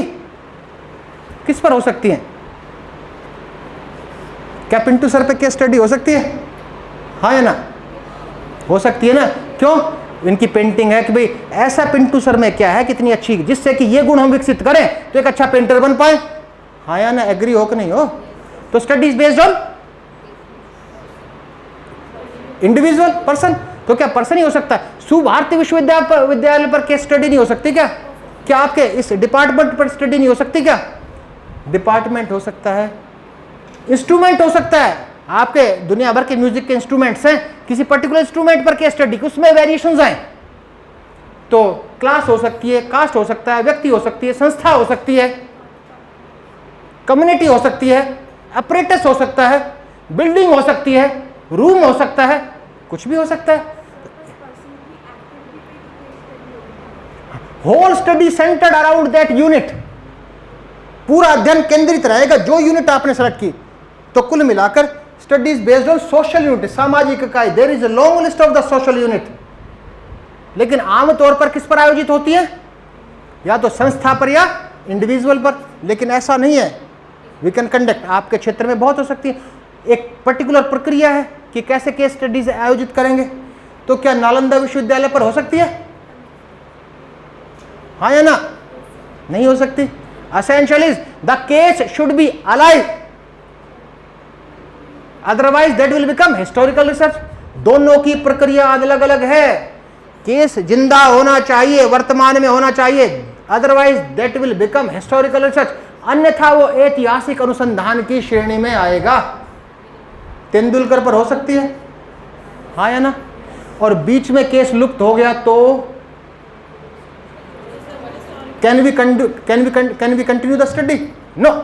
In between we have to change the case study to historical। तो दो अनिवार्यताएं हैं, there are two essential, the case should be alive and second one is the case should be alive till the completion of the study। अध्ययन के पूर्ण होने तक case alive होना चाहिए। क्लियर हो गया? अब क्या बच गया? क्या बच गया इसमें? बच गया ना एक बहुत महत्वपूर्ण, जो सर्वे स्टडीज, सर्वेक्षण अध्ययन, जिसके विभिन्न उप प्रकार हैं। ठीक है, कंपैरेटिव सर्वेस, तुलनात्मक अध्ययन आप कर सकते हैं। Comparison of the rhythmic abilities of Kathak dancers और फोक डांसर्स, कि ये एबिलिटीज हैं तो कथक डांसर अच्छा बनेगा या फोक डांसर अच्छा बनेगा। Prediction of the Kathak dance performance on the basis of coordination, coordination के आधार पर। भाई कोऑर्डिनेशन तो बॉडी में चाहिए ना। अब किसी का हाथ इधर जा रहा है, पैर इधर जा रहा है, बॉडी किधर जा रही है, कोऑर्डिनेशन है नहीं, वो डांसर बन सकता है क्या? तो इस प्रकार का, यानी हैंड कोऑर्डिनेशन अलग है, फुट कोऑर्डिनेशन अलग है, कोऑर्डिनेटिव एबिलिटीज अलग अलग तरह की है, रिदमिक एबिलिटी अलग है, किसी में रिदमिक एबिलिटी अलग है, किसी में डिफरेंशिएशन एबिलिटी अलग है, दुनिया भर की कोऑर्डिनेटिव एबिलिटीज है। कि प्रिडिक्शन ऑफ, यानी कि ऐसा आज के दिन कोऑर्डिनेशन है तो आप टीचर आपके बताएंगे भाई इसको कथक में जाना चाहिए, इस बच्चे को इसमें जाना चाहिए, इसमें जाना चाहिए, इसमें जाना चाहिए। We can predict. Is it okay? अगला है रिलेशनशिप स्टडीज, सहसंबंधात्मक अध्ययन। We can establish the relationship between two variables, relationship between performance and physical ability, performance and body weight. Body weight भी तो प्रभावित करता होगा डांस। देखो मैं सटीक एग्जाम्पल तो नहीं दे पाऊंगा, लेकिन लगभग आपके क्षेत्र में एप्लीकेबल है, लगभग। ठीक है, तुलना किसके बीच में होगी? इतना विजन डेवलप कर ले। तुलना, कंपैरिजन किसके बीच में होगा? समूहों के बीच में। और हमारे एग्जाम्पल में हमने समूह कितने लिए थे? 2। कौन कौन से? अभी तो बात हुई, कथक और फोक। और रिलेशनशिप किसके बीच में होगी? वेरिएबल्स के बीच में। इतना हम विकसित कर लें। तुलना समूहों के बीच में होगी। आर्ट्स में भी तो अलग अलग होंगे, कोई पेंटर होता होगा, कोई दूसरे तरह का कोई है ऐसा, तो तुलना किस में होगी? समूह में। रिलेशनशिप किस में होगा? Good, variables. And prediction studies are considered as the best type of surveys. आपको करना चाहिए, ट्रेंड डालना चाहिए। आप स्कोपस के, वेब ऑफ साइंस के टॉप जर्नल्स में प्रिडिक्शन स्टडीज देखने को मिलेंगे, हर क्षेत्र में, ह्यूमैनिटीज में भी, सोशल साइंस में भी। तो प्रिडिक्शन स्टडीज क्या है? प्रिडिक्शन मीन्स हिंदी में क्या कहते हैं? भविष्यवाणी। लेकिन अनुसंधान करता भविष्यवाणी करता है क्या? नहीं करता। अनुसंधान करता अनुमान लगाएगा। तो बेशक दिग्गजों ने प्रिडिक्शन स्टडी कहा, लेकिन एप्रोप्रिएट वर्ड कौन सा है? एस्टिमेशन। एस्टिमेशन स्टडीज, अनुमान लगाना। लेकिन दो और शब्द जोड़ दिए बड़े बड़े प्रगाढ़ विद्वानों ने, प्रोफेसी स्टडीज, एक और शब्द जोड़ दिया प्रोग्नोस्टिकेशन स्टडीज। लेकिन डिक्शनरी मीनिंग मोर और लेस चारों का समान है। प्रिडिक्शन स्टडीज कहें, एस्टिमेशन स्टडीज कहें, प्रोफेसी स्टडीज कहें, प्रोग्नोस्टिकेशन स्टडीज कहें, बात वही। लेकिन इन चारों में से सबसे अच्छा शब्द कौन सा? Estimation studies. अनुमान, अनुसंधान करता है, एक अनुमान लगाता है। क्लियर हो गया? क्या करते हैं हम, और आपके क्षेत्र में, हर क्षेत्र में कैसे हो सकती हैं आप करके देखिए। That will be published in the top journal of the world. किसी प्रिडिक्शन को करके देखिए, अगर यह सीख लें तो।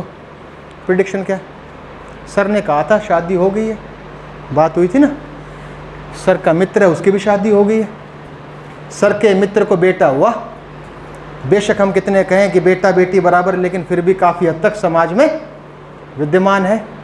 बेटा हुआ है, जश्न का माहौल है, सारे रिश्तेदार इकट्ठे हो गए, दादा दादी मामा मामी सब इकट्ठे हैं, दूर दूर से आए हुए, क्योंकि 2-4-5 दिन बाद जश्न मनाना है।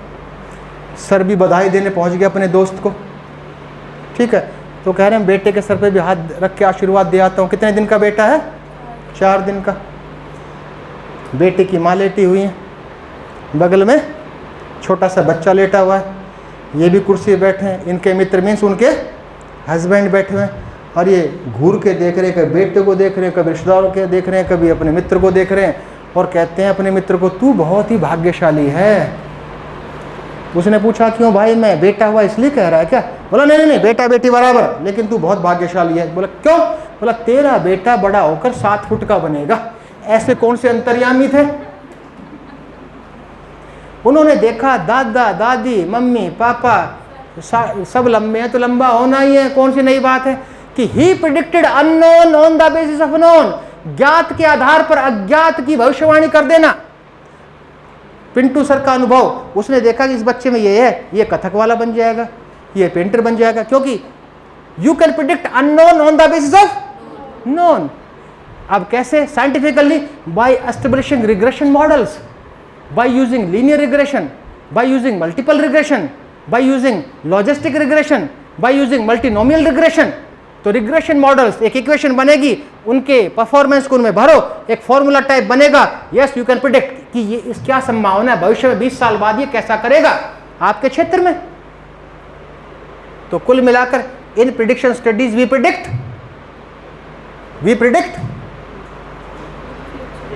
Future means unknown on the basis of known. और ये भी चलन है, ये तो बहुत डिस्क्रिप्टिव स्टडीज आप में से ज़्यादातर की descriptive on the basis of measures of central tendency and measures of variability आप पर कैरेक्टराइज कर देते हैं by using point estimate, mean, median, mode, standard deviation, quartile deviation वगैरह वगैरह रखकर, ठीक है।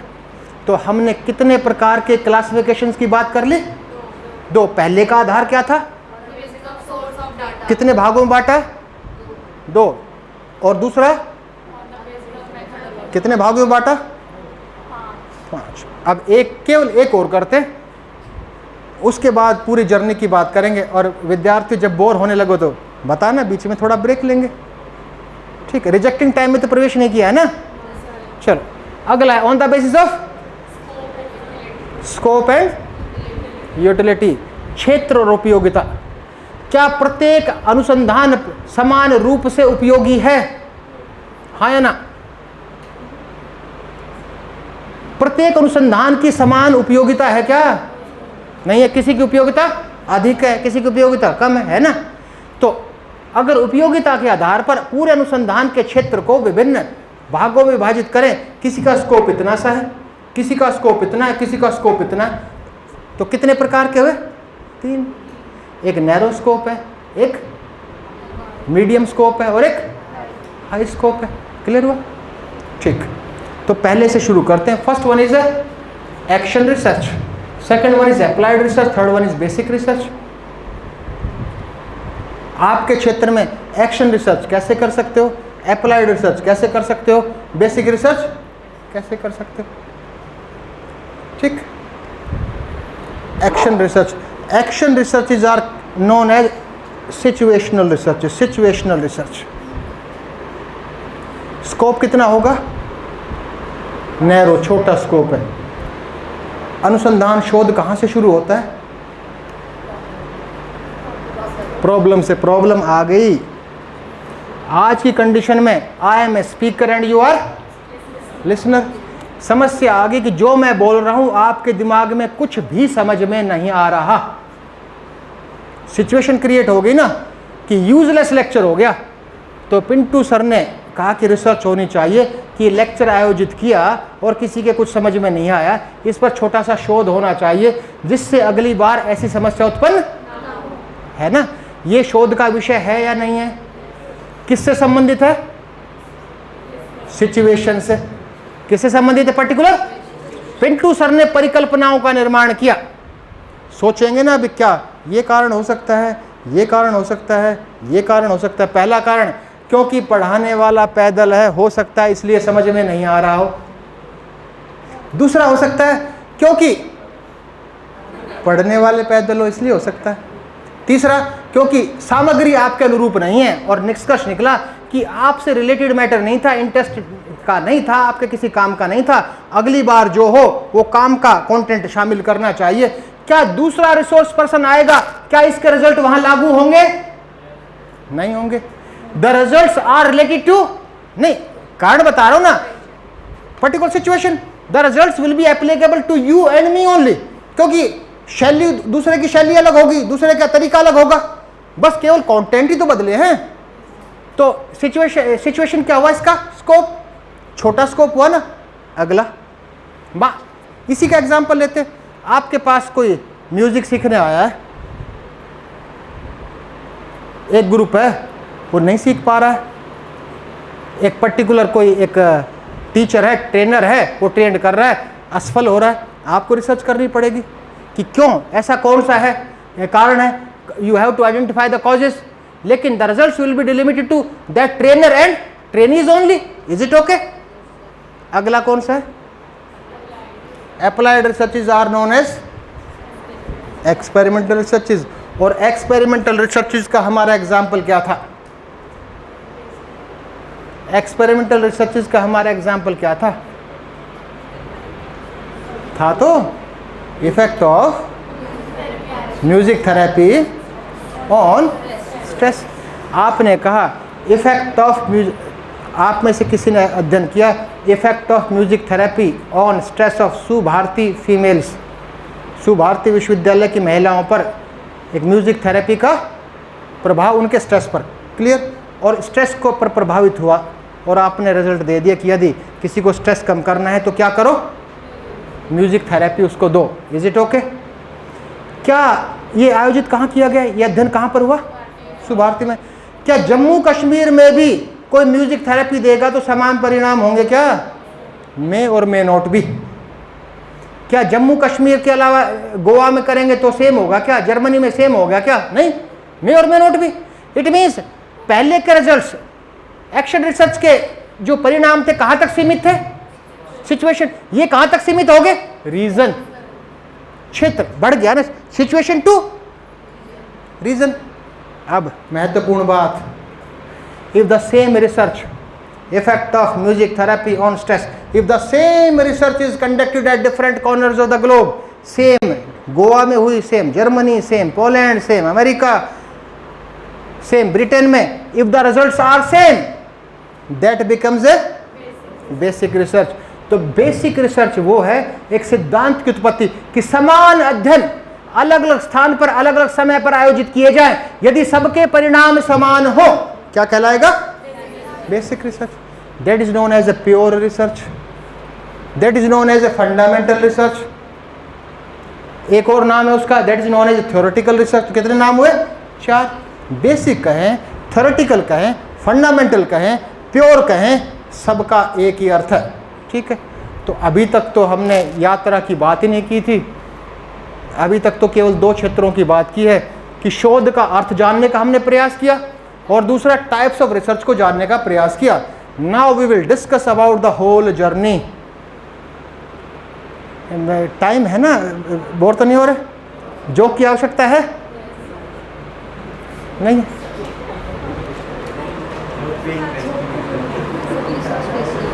सिचुएशन, एक जोक सुनाता हूँ, चलो जोक के बाद फिर शुरू करते हैं, क्योंकि अब सबसे महत्वपूर्ण बात शुरू होने, एक माइंड रिफ्रेश होना जरूरी है।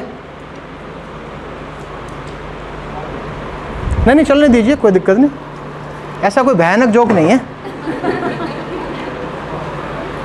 लेकिन मैं पहले डिक्लेयर कर चुका हूं कि जोक का वास्तविकता से कोई लेना देना नहीं है, सारे पात्र काल्पनिक हैं। ठीक है, हम किस प्रकार से निष्कर्ष निकालते हैं? Drawing inferences, drawing conclusion is a very difficult task. निष्कर्ष निकालना, अनुमान लगाना किसी भी अनुसंधान में बहुत ही एक मुश्किल कार्य है। हम कैसे भी करके उसको लॉजिक दे देते हैं, एक तर्क देके कोई भी फाइंडिंग निकाल देते हैं, लेकिन वास्तव में व्यवहारिकता में वो इलॉजिकल हो सकती है। उदाहरण जोक के माध्यम से, किसी भी व्यक्ति ने ठाना, सर ने ठाना कि मैं रिसर्च करूंगा, तो अभी एक रिसर्च की बात नहीं की हमने, रिसर्चेज तो ये तो केवल एक एनिमल रिसर्चेज भी होती हैं भाई, एक्सपेरिमेंटल रिसर्चेज एनिमल रिसर्चेज भी तो होती हैं। और ये मान्यता है कि एनिमल रिसर्चेज कोई करे तो उस प्रकार की स्पीसीज का चयन करे जिसमें मेटाबॉलिक पाथवेज ह्यूमन बीइंग की तरह हो, जिनमें कुछ कैरेक्टरिस्टिक्स ह्यूमन बीइंग की तरह हो, ऑर्गन्स ह्यूमन बीइंग की तरह हो, हार्ट भी हो उसमें। मछली पर तो कोई करता हुआ देखेगा नहीं, रैट्स पर करता है कोई। सर ने ढूंढ मारे, सब कुछ भी नहीं मिला, इनको मिले बाथरूम में कॉकरोच, बोले कॉकरोच पर करूंगा। ठीक है, कॉकरोच पर करूंगा, डिब्बा भर लिया और रख दिया, ढक्कन लगा हुआ है, रिसर्च शुरू की, ढक्कन उतारा, कॉकरोच डिब्बे की दीवार पर तो चढ़ नहीं पा रहा है, एक उठाया टेबल पर रखा, बोला रन, दौड़ गया, बड़े मेरे आदेश का पालन किया, दौड़ गया। ठीक है, दोबारा से उठाया, उसका एक पैर काटा, बोला रन, दौड़ गया, लेकिन स्पीड में कमी आई क्योंकि एक पैर उसका कम हो गया। उठाया, दो पैर काटे, बोला रन, स्पीड और कम होगी, तीन पैर काटे और एक अंतिम, सारे पैर काट दिया और चिल्लाया रन रन, नहीं दौड़ रहा। सर बड़े प्रफुल्लित, आई हैव इन्वेंटेड समथिंग, और निष्कर्ष निकाला, सारे पैर काट देने से कोकरे सुनना बंद कर देता है तो लॉजिक नहीं भाई? हो सकता है हमारे रिसर्चेज में इस प्रकार के लॉजिक हो, ठीक है ना? ठीक है, अब लेकिन ये केवल जोक है, वास्तविकता से कोई लेना देना नहीं है। ठीक, चलो आगे चलते, आगे चले। अब किसकी बात करेंगे मैडम? सर कब तक, कितने टाइम चलेगा आपका? उस हिसाब से अभी है, काफ़ी है, मैं उसी स्पीड रखूंगा वही। आप लगे बोरियत हो तो आधे घंटे से पहले भी समाप्त कर सकते हैं विद्यार्थी। ठीक है, अच्छा ठीक, चलो फर्स्ट स्टेप, पहला स्टेप शुरू कहाँ से हुआ था? प्रॉब्लम से। अंत कहाँ हुआ? फर्स्ट स्टेप क्या होना चाहिए? पहला स्टेप क्या होना चाहिए? टू फाइंड द, गुड़िया ने बहुत अच्छी बात, to find out the problem. लेकिन बेटा हो सकता है कि वो प्रॉब्लम नहीं है और आप उसको प्रॉब्लम समझ रही हो। वास्तविकता की बात कीजिए। जरूरी है कि जिसको हम प्रॉब्लम समझ रहे हैं क्या वास्तव में वो प्रॉब्लम है? जरूरी है क्या? तो सेलेक्टिंग प्रॉब्लम या फाइंडिंग प्रॉब्लम से महत्वपूर्ण है आइडेंटिफिकेशन ऑफ द प्रॉब्लम। पहले पहचानना तो सीखो। The first step should be, पहला step, first step should be identification problem. आपको अपने अपने क्षेत्र से समस्या ढूंढनी है, आइडेंटिफाई करनी है, पहचानना है कि ये समस्या का पहचान पहला। इसको विस्तार से इसकी बात करेंगे। The first step should be identification of problem. तो how to identify the problem, problem को आइडेंटिफाई कैसे करें ये बताइए। आपका विषय जो भी है, परफॉर्मिंग आर्ट्स की बात करें या म्यूजिक की बात करें, किसी भी क्षेत्र की बात करें, आपका विषय हेट्रोजीनियस है या होमोजीनियस है? बताइए, आपका फील्ड अनेकता से परिपूर्ण है या एक जैसा है? अनेकता है ना। केवल आपका फील्ड नहीं, कोई भी विषय इस पृथ्वी पर, प्रत्येक विषय हेट्रोजीनियस है, कोई भी विषय होमोजीनियस नहीं है। क्लियर हो गया? तो आपका विषय भी हेट्रोजीनियस है। एक उदाहरण लिया मैंने यहां पर, साइकोलॉजी, मनोविज्ञान, तो मनोविज्ञान भी। अब मेरा अगला प्रश्न, क्या किसी हेट्रोजीनियस फील्ड को लेकर अनुसंधान किया जा सकता है? Can we conduct a study by taking the whole field, heterogeneous field? नहीं है ना। तो साइकोलॉजी में चाइल्ड साइकोलॉजी भी है, क्रिमिनल साइकोलॉजी भी है, एडल्ट साइकोलॉजी भी है, ग्रोथ एंड डेवलपमेंट भी है, लर्निंग भी है, मेमोरी भी है, दुनिया भर का तामझाम है। तो आपका इंटरेस्ट हुआ कि आप साइकोलॉजी से एक क्षेत्र लिया, कौन सा क्षेत्र लिया? ये यानी यू रिड्यूस द हेट्रोजेनिटी, आपने हेट्रोजेनिटी को रिड्यूस कर दिया। तो ये मोटिवेशन का क्षेत्र होमोजीनियस या हेट्रोजीनियस है? ये भी हेट्रोजीनियस है। इंसेंट्रिक मोटिवेशन है, एक्सटेंटिक मोटिवेशन है, इंसेंटिव मोटिवेशन है, दुनिया भर के मोटिवेशन है। और आपने और उसको रिड्यूस किया, आपने किया क्या? Incentive motivation. तो एक लाइन महत्वपूर्ण, identification of problem is nothing, reducing heterogeneity of any subject is known as identification of problem. किसी भी विषय की हेट्रोजेनिटी को कम करना ही आइडेंटिफिकेशन ऑफ प्रॉब्लम है। तो आपकी जो हेट्रोजीनियस फील्ड है उसको रिड्यूस करते करते होमोजेनिटी को ले। पर प्रश्न उठा, to which extent we have to reduce the heterogeneity, किस हद तक हमें हेट्रोजेनिटी को रिड्यूस करना है, किस हद तक? Answer is till the selection of variable, till the selection of variable, variables के चयन करने तक कि ये मेरे वेरिएबल्स होंगे, बात खत्म। ठीक है, चार्ट परफॉर्मेंस हो, म्यूजिक परफॉर्मेंस हो, कोऑर्डिनेटिव एबिलिटीज हो, कुछ भी हो सकता है। क्लियर हुआ? अगला, लेकिन ये भी एक थ्योरेटिकल सा लगता है, हम ऐसा करें कि एक व्यवहारिक रूप से ठीक समझ में आए। तो I am going to present 3 points, 3 बिंदुओं को प्रस्तुत कर रहा हूं। यदि इन तीनों बिंदुओं की हम पूर्ति कर लेते हैं, इसका अर्थ हुआ कि वी आइडेंटिफाइड द प्रॉब्लम। ये 3 बिंदु कौन कौन से? पहला, डिफाइन वेरिएबल, वेरिएबल को परिभाषित कीजिए। दूसरा, टाइटल राइटिंग। और तीसरा, ऑब्जेक्टिव राइटिंग। क्लियर हो गया? हमारा हाइपोथेटिकल टाइटल एक एक्सपेरिमेंटल स्टडी का क्या था? क्या था? Effect of music therapy on stress. आपने कह दिया in this study independent variable is music therapy, dependent variable is stress, confounding variables are daily routine, food habits, etc. You defined. Next one is title writing. हमारा title क्या है? Title तो बना चुके हैं ना। क्या टाइटल है? Effect of music therapy on. क्या ये ठीक है?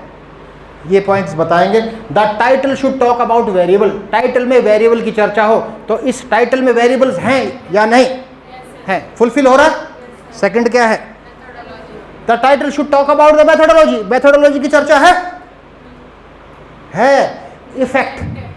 इफेक्ट है, it means you are going to conduct experimental studies. Third one is the title should talk about the population. क्या इसमें पॉपुलेशन है? नहीं है, इसका मतलब अधूरा टाइटल है। अच्छा टाइटल, टाइटल होना चाहिए effect of music therapy on the stress of Subharti females, that will be a perfect title. ये ध्यान रहे तीनों बातें। The title should talk about variables, the title should talk about methodology, the title should talk about population. और अगला क्या है?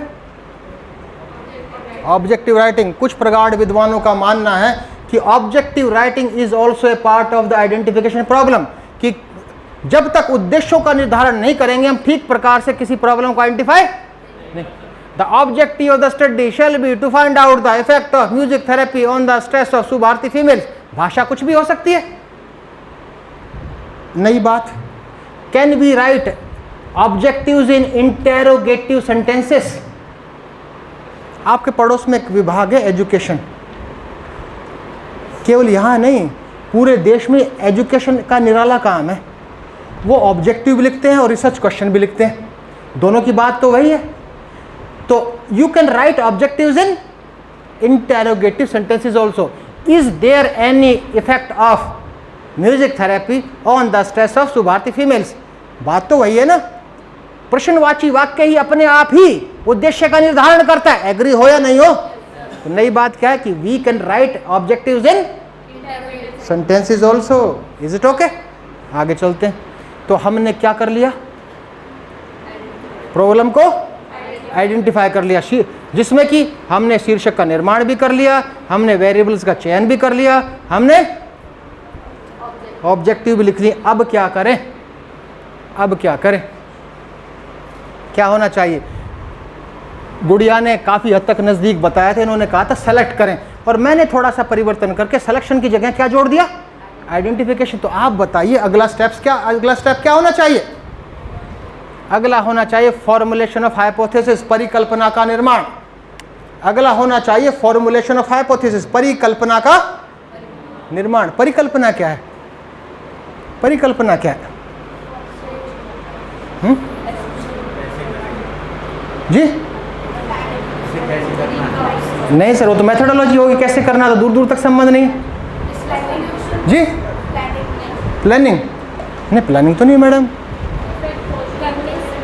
हाँ होगा, यानी अनुमान कह रहे हैं आप। मैडम ने कहा प्री अजम्पशन कि यह परिकल्पना की जाती है कि प्रभाव पड़ेगा, या परिकल्पना की जाती है प्रभाव नहीं पड़ेगा, ये है ना प्री अजम्पशन। ऐसा नहीं है, ऐसा नहीं है। मैडम डायरी देंगे, एक बार निकाल लीजिए कागज अपना। हाँ बस ठीक है। देखिए किसकी बात कर रहे हैं, परिकल्पना की, परिकल्पना की बात कर रहे हैं ना। तो मैडम ने बताया काफ़ी हद तक, लेकिन उसमें सुधार करने की आवश्यकता है। वास्तव में जाने अर्थ को हम, every assumption can not be considered as hypothesis. क्यों? मैडम मास्टर डिग्री कर रही हैं, भूतकाल में प्रवेश कर गए, कल एग्ज़ाम है। हम सब जानते हैं females are more vulnerable than males, महिलाएं पुरुषों की तुलना में संवेदनशील ज़्यादा होती हैं। इंटेलिजेंट हैं, टॉपर हैं, हार्ट रेट बढ़ी हुई है, नोट्स पूरे तैयार हैं, तब भी हार्ट रेट बढ़ी हुई है। स्वाभाविक सी बात है, लड़कों की तो नहीं बढ़ती भाई, लेकिन लड़कियों की बढ़ जाती हार्ट रेट तैयारी होने के बाद भी।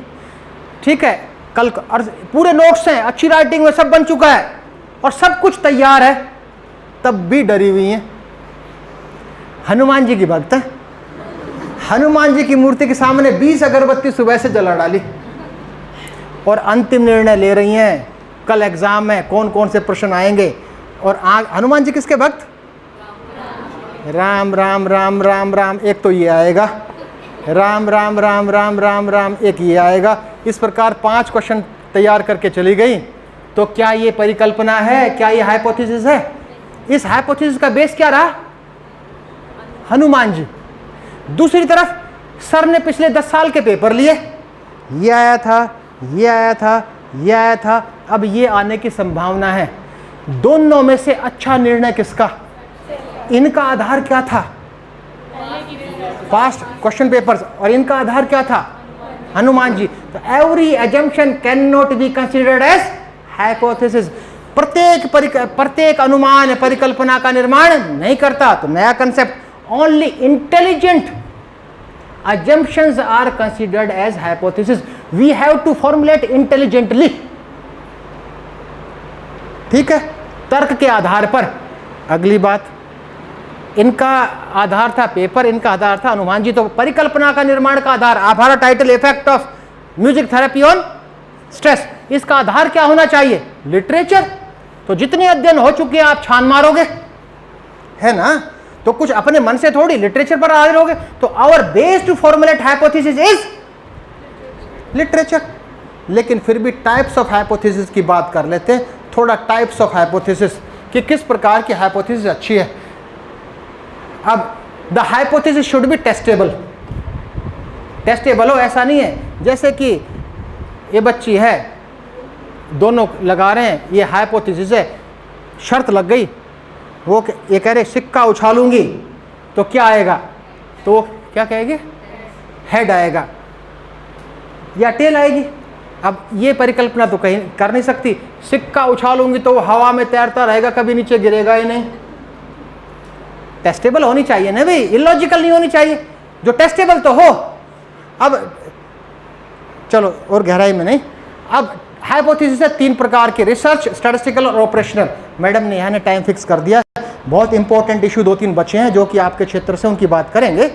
तो कितने टाइप की है, स्पीड ठीक है ना मेरी, ठीक। पहला research. In research hypothesis we use the word relationship.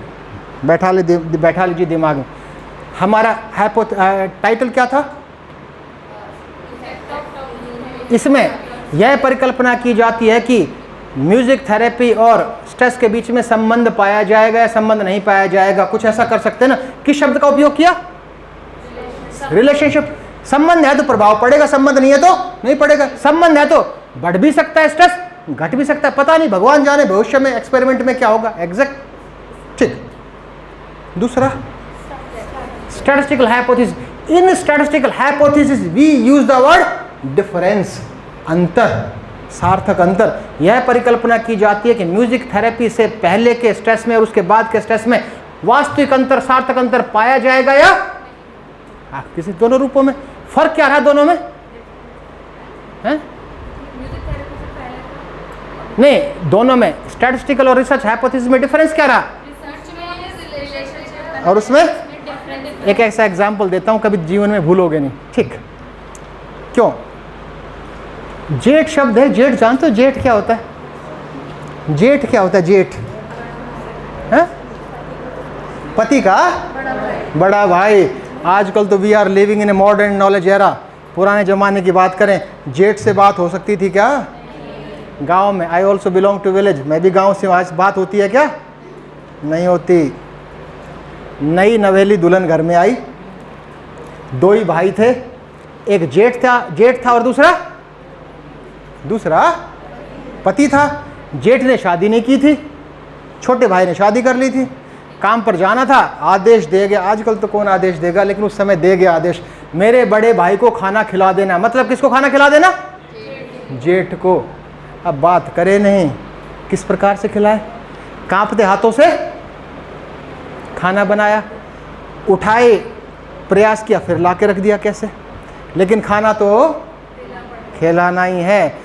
घूंघट है, हाथ में थाली है, घूंघट है, फिर भी मुंह इधर है, घूंघट के बाद भी मुंह इधर है, उठाया, पप्पू के पापा खाना खा लो, पप्पू पैदा ही नहीं हुआ,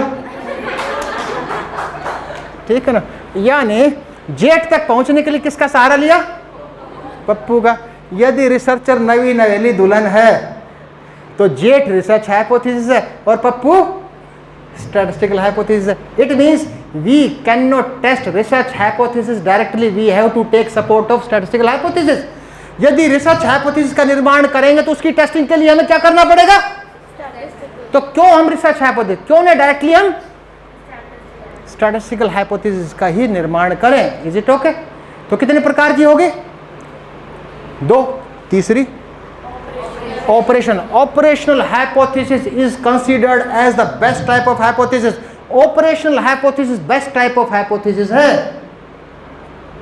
that is specific to your study, वो विशेष रूप से आपके अध्ययन के लिए ही बनाई गई है। और ये तीनों ही अभी बात करते हैं, ये तीनों ही दोनों फॉर्म्स में हो सकती है, नल फॉर्म में और अल्टरनेट फॉर्म में। तो हम किसकी उपयोगिता को जानने का प्रयास करें अब, ऑपरेशनल हाइपोथेसिस की। और वो क्या है, टाइटल वो याद रखिए, effect of music therapy on stress, ठीक। हमारे हाइपोथेसिस का, परिकल्पना के निर्माण का आधार क्या है, सारे पे पानी फिर जाएगा जवाब नहीं दिया तो। परिकल्पना के निर्माण का आधार क्या है, इनका आधार क्या था, पुरानी पेपर्स। आपका आधार क्या था, तो एज ए रिसर्चर आपका आधार क्या होगा, पुराना अध्ययन, research, review of related literature, संबंधित साहित्य के विवरण। तो literature is a based to formulate hypothesis. Hypothesis का बेस क्या है? लिटरेचर। Is it okay? आपका टाइटल क्या है? आपने क्या किया? इंटरनेट छान मारा, लाइब्रेरी छान मारी, क्या ढूंढा? उससे संबंधित लिटरेचर। क्लियर हुआ? दो स्थिति उत्पन्न होंगी, लिटरेचर मिला और लिटरेचर, यही होगा ना। और लिटरेचर मिला तो भी दो स्थितियां हो सकती हैं, sufficient literature is available, insufficient literature is available. Clear? Non availability of literature is a strong base to formulate null hypothesis. नकारात्मक सोच के लिए एक बहुत बड़ा आधार है लिटरेचर नहीं मिलना। यह परिकल्पना की जाती है कि म्यूजिक थेरेपी का स्ट्रेस पर कोई प्रभाव नहीं पड़ेगा। यह वाक्य तभी बना सकते जब आपके पास लिटरेचर ना हो। ठीक है? कई बार मैं आरडीसी में जाता हूं कि नल हाइपोथेसिस लिए। मैं भाई क्यों लिए? बोले सर ये अच्छी समझी जाती है। जो अच्छी समझी जाती है तो दूसरी तो हटा ही देनी चाहिए पढ़ने से। तो नल हाइपोथेसिस कब एप्लीकेबल है? जब लिटरेचर नहीं मिले। बिल्कुल नया क्षेत्र हो। तो क्या आज के दिन संभावना है कोई ऐसा क्षेत्र है जिससे संबंधित लिटरेचर आपको ना मिले? बहुत कम संभावना। अगली स्थिति क्या हुई? लिटरेचर मिलेगा। तो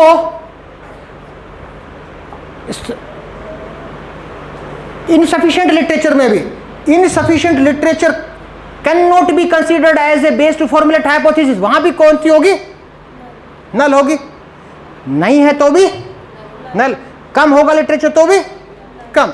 और सफिशिएंट है उसमें दो स्थितियां उत्पन्न होगी, होमोजेनिटी, सब कह रहे हैं कि स्ट्रेस बढ़ रहा है, या सब कह रहे हैं स्ट्रेस घट रहा है, या हेट्रोजेनिटी, कुछ कह रहा है बढ़ रहा है, कुछ कह रहा है प्रभाव नहीं पड़ रहा, कुछ कह रहा है घट रहा है। तो इन दोनों दशाओं में से सबसे अधिक दशा कौन सी उत्पन्न होगी? हेट्रोजेन। सभी अध्ययन एक जैसा परिणाम दर्शाएंगे ऐसी संभावना शून्य है, ना के बराबर है। मानते हो? ठीक है। तो sufficient literature is available and there is a homogeneity findings। इस दशा में तो आप नल भी ले सकते हो, अल्टरनेट, जो लिटरेचर आपको सपोर्ट करेगा। लेकिन जहां पर अब प्रश्न उठा, if the sufficient literature is available and there is heterogeneity findings, in that case we have to formulate operational hypothesis। तो अब प्रश्न उठा कि ऑपरेशनल हाइपोथेसिस क्या है? सबसे महत्वपूर्ण तथ्य। In operational hypothesis we explain the independent and dependent variable in detail. Title क्या था? यह परिकल्पना की जाती है कि मॉर्निंग वॉक, सॉरी, इसका म्यूजिक थेरेपी का स्ट्रेस पर प्रभाव पड़ेगा या नहीं पड़ेगा। यदि म्यूजिक थेरेपी इतने घंटे, इतने समय पर, इतने ह्यूमिडिटी में, ऐसे एनवायरनमेंट में दिया जाए और स्ट्रेस का मापन भी इस टूल के द्वारा किया जाए। It means we have to explain independent and dependent variable in detail. ये कहानी खत्म हुई। कितने स्टेप्स की बात कर ली? क्यों 3 स्टेप कहाँ किए? गलत बात, सारे पे पानी फेर दिया। 2 स्टेप की बात की हमने, एक आइडेंटिफिकेशन ऑफ प्रॉब्लम और दूसरा फॉर्मुलेशन ऑफ हाइपोथेसिस, परिकल्पना का निर्माण। अब तीसरा है collection of data. Collection of data, collection of data थोड़ा इंपॉर्टेंट भाग। आपको सूचनाएं तो एकत्रित करनी है, रेस्पॉन्सेस तो एकत्रित करने, उसके अनुसार ही तो आप रिजल्ट निकालेंगे। कहाँ से लेंगे? सैंपल लेंगे। कहाँ से? पॉपुलेशन से। पॉपुलेशन से लेंगे ना। ठीक है। क्यों लेते हैं? हम मान के चलते हैं जो सैंपल में गुण विद्यमान है वही पॉपुलेशन में विद्यमान मानते हैं ना, कि sample represent the entire population. यह मानते हैं या नहीं? मानते हैं। ठीक है बेटा, आपका सब्जेक्ट कौन सा है? Fashion designing. ठीक। फैशन डिज़ाइनिंग में कोई एक वेरिएबल बताओगे? कोई भी एक वेरिएबल, कोई वेरिएबल बता दो। टेक्सटाइल, यानी क्वालिटी ऑफ टेक्सटाइल हो सकता है। क्वालिटी ऑफ टेक्सटाइल, उसको कोई न्यूमेरिक वैल्यू में मेजर कर सकते हैं या ऑर्डर में करेंगे? हो सकता है। जैसे कोई बता दीजिए ये टेक्सटाइल है ना, क्या कितने नंबर दे दिया आपने इसको, इस कपड़े को कितने दे दिए? मान लो ना, मान लो। वैसे मैं बात कर रहे हैं एक महत्वपूर्ण बात, उसको समझेंगे इस एग्जाम्पल से। क्या कितने दे दिए मार्क्स, वैल्यू कितनी दे दी, मान लो ना 4 दे दिया, ठीक है। ये बच्ची रिसर्च कर रही है, इसने टेक्सटाइल की क्वालिटी के ऊपर बात की और आपने 5000 सैंपल थे, उसमें 5000 पॉपुलेशन थी, उसमें से सैंपल लिए 100, ठीक है। आपने टेक्सटाइल 100 टेक्सटाइल के स्कोर्स लिए, ठीक है, और उसकी मीन वैल्यू ली। मीन वैल्यू कितनी आई 5। Is it okay? Again I repeat, population कितनी है, सैंपल कितने हैं, 100 का जो टेक्सटाइल की क्वालिटी का मीन वैल्यू कितनी आई। आप कहेंगे कि 5000 को रिप्रेजेंट क्या कर रहा है, कौन सा आंकड़ा कर रहा है, 5। क्लियर हुआ? बीसी साहब ने बुलाया आपको कि बेटा सुभारती विश्वविद्यालय के पास भरपूर पैसा है, रिपीट द सेम स्टडी। आपने दोबारा से रैंडमली उसी 5000 में से वही 100 लिए और मीन वैल्यू ली, तो क्या 5 आएगी? कभी नहीं आएगी। अभी थोड़ी देर पहले तो आप कह रहे थे कि sample represent the entire population. बहुत महत्वपूर्ण है, जो आपके अध्ययनों में शामिल करना चाहिए। और वीसी साहब ने कहा बेटा रिपीट द सेम स्टडी, 10 बार इस अध्ययन को रिपीट कीजिए।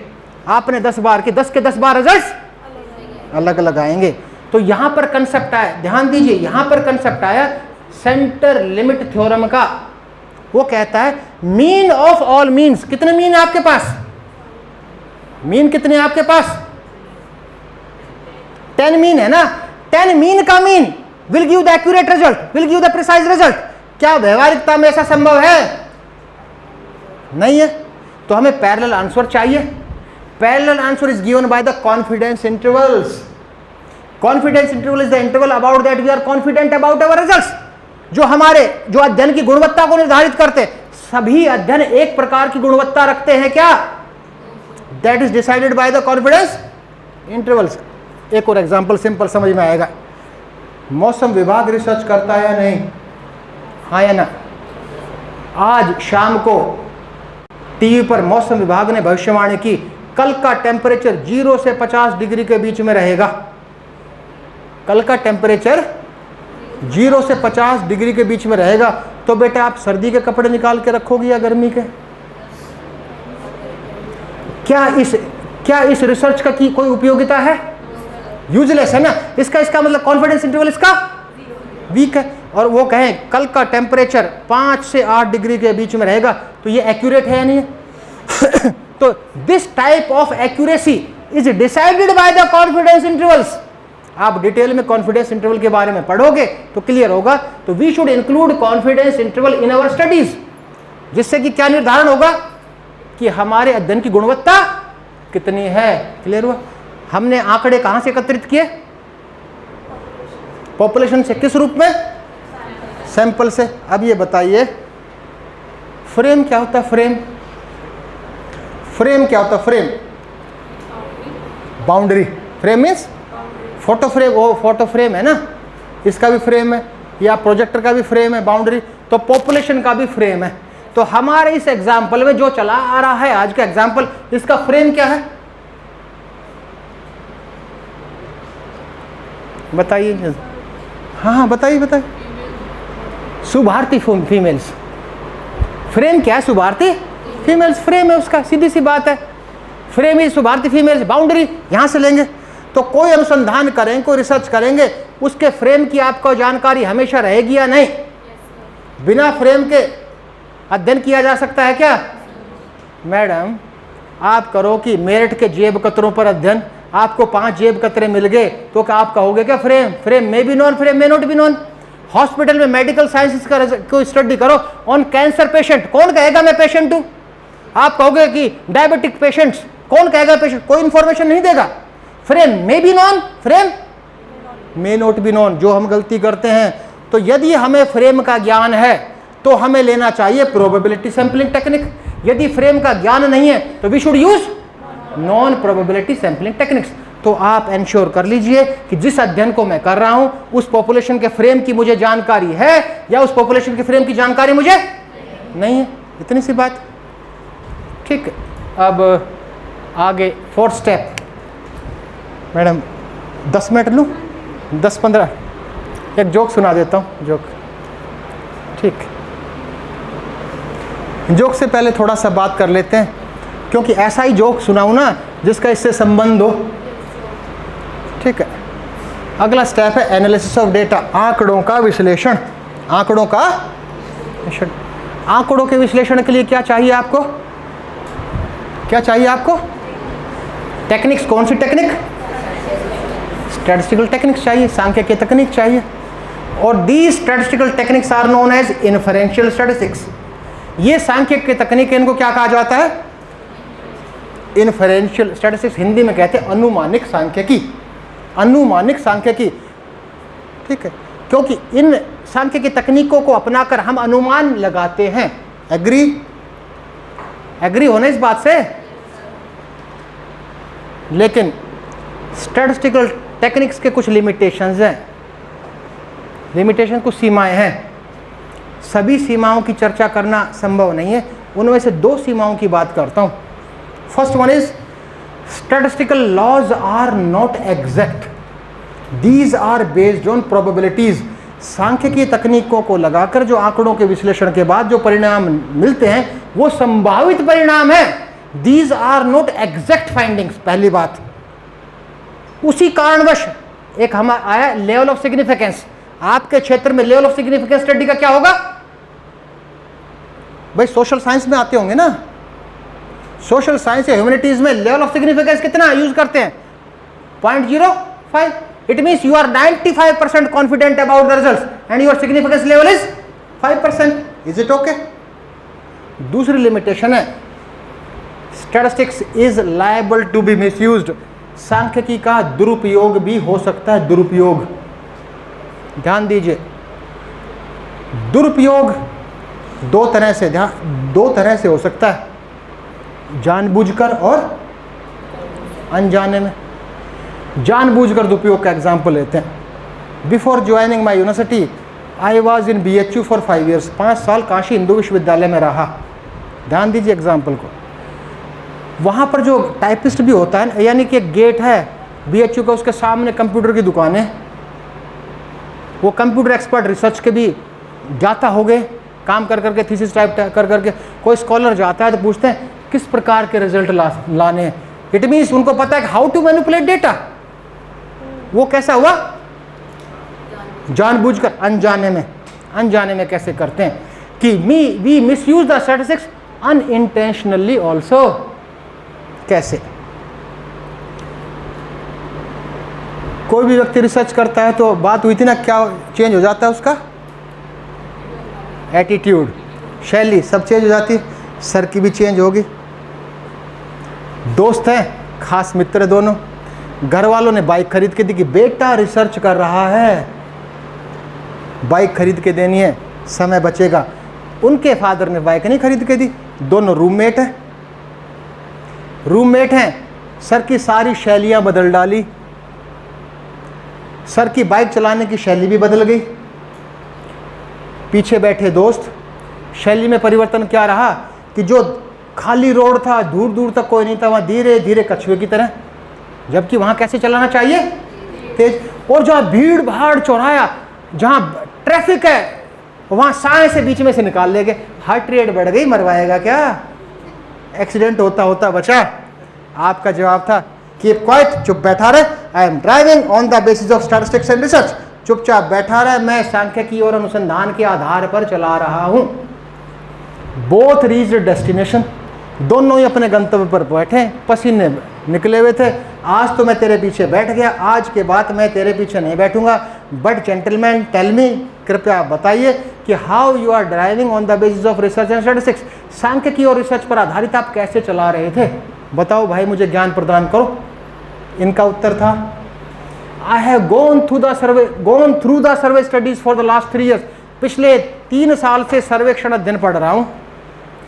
99.999% एक्सीडेंट्स चौराहे पर होते हैं, खाली रोड पर 0.001% एक्सीडेंट्स होते हैं। तो जहां एक्सीडेंट्स बहुत ज्यादा होते हैं वहां मैं भाई समय नहीं बिताता, तुरंत निकल लेता हूं, और जहां नहीं रहते वहां समय बिताता हूं।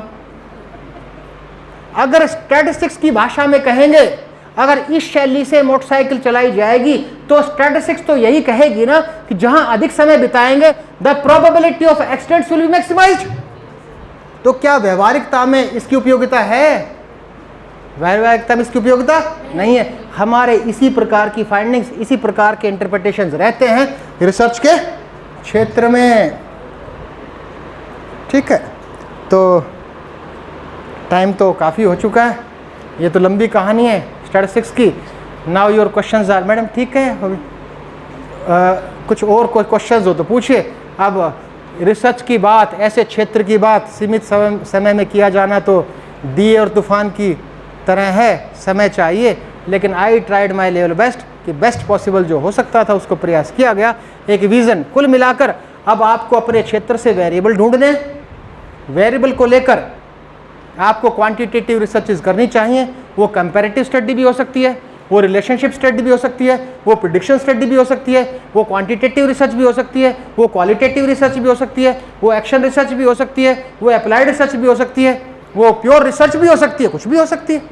तो आप एक कोशिश की गई है कि एक ऐसा विज़न, एक ऐसा दृष्टिकोण स्थापित करना कि हमें एक मूल अवधारणा का ज्ञान हो जाए रिसर्च के क्षेत्र में। Again I express my sincere thanks to principal sir, Pintu sir, as well as I express my sincere thanks to Madam Neha for inviting me. Thank you very much. For this enlightening lecture, we appreciate having this mysterious area clarified.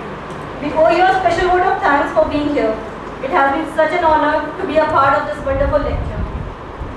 I request Honorable Principal Sir to please gift a painting to our guest as a token of love and appreciation. Sir, thank you. Thank you, sir. Thank you very much, sir.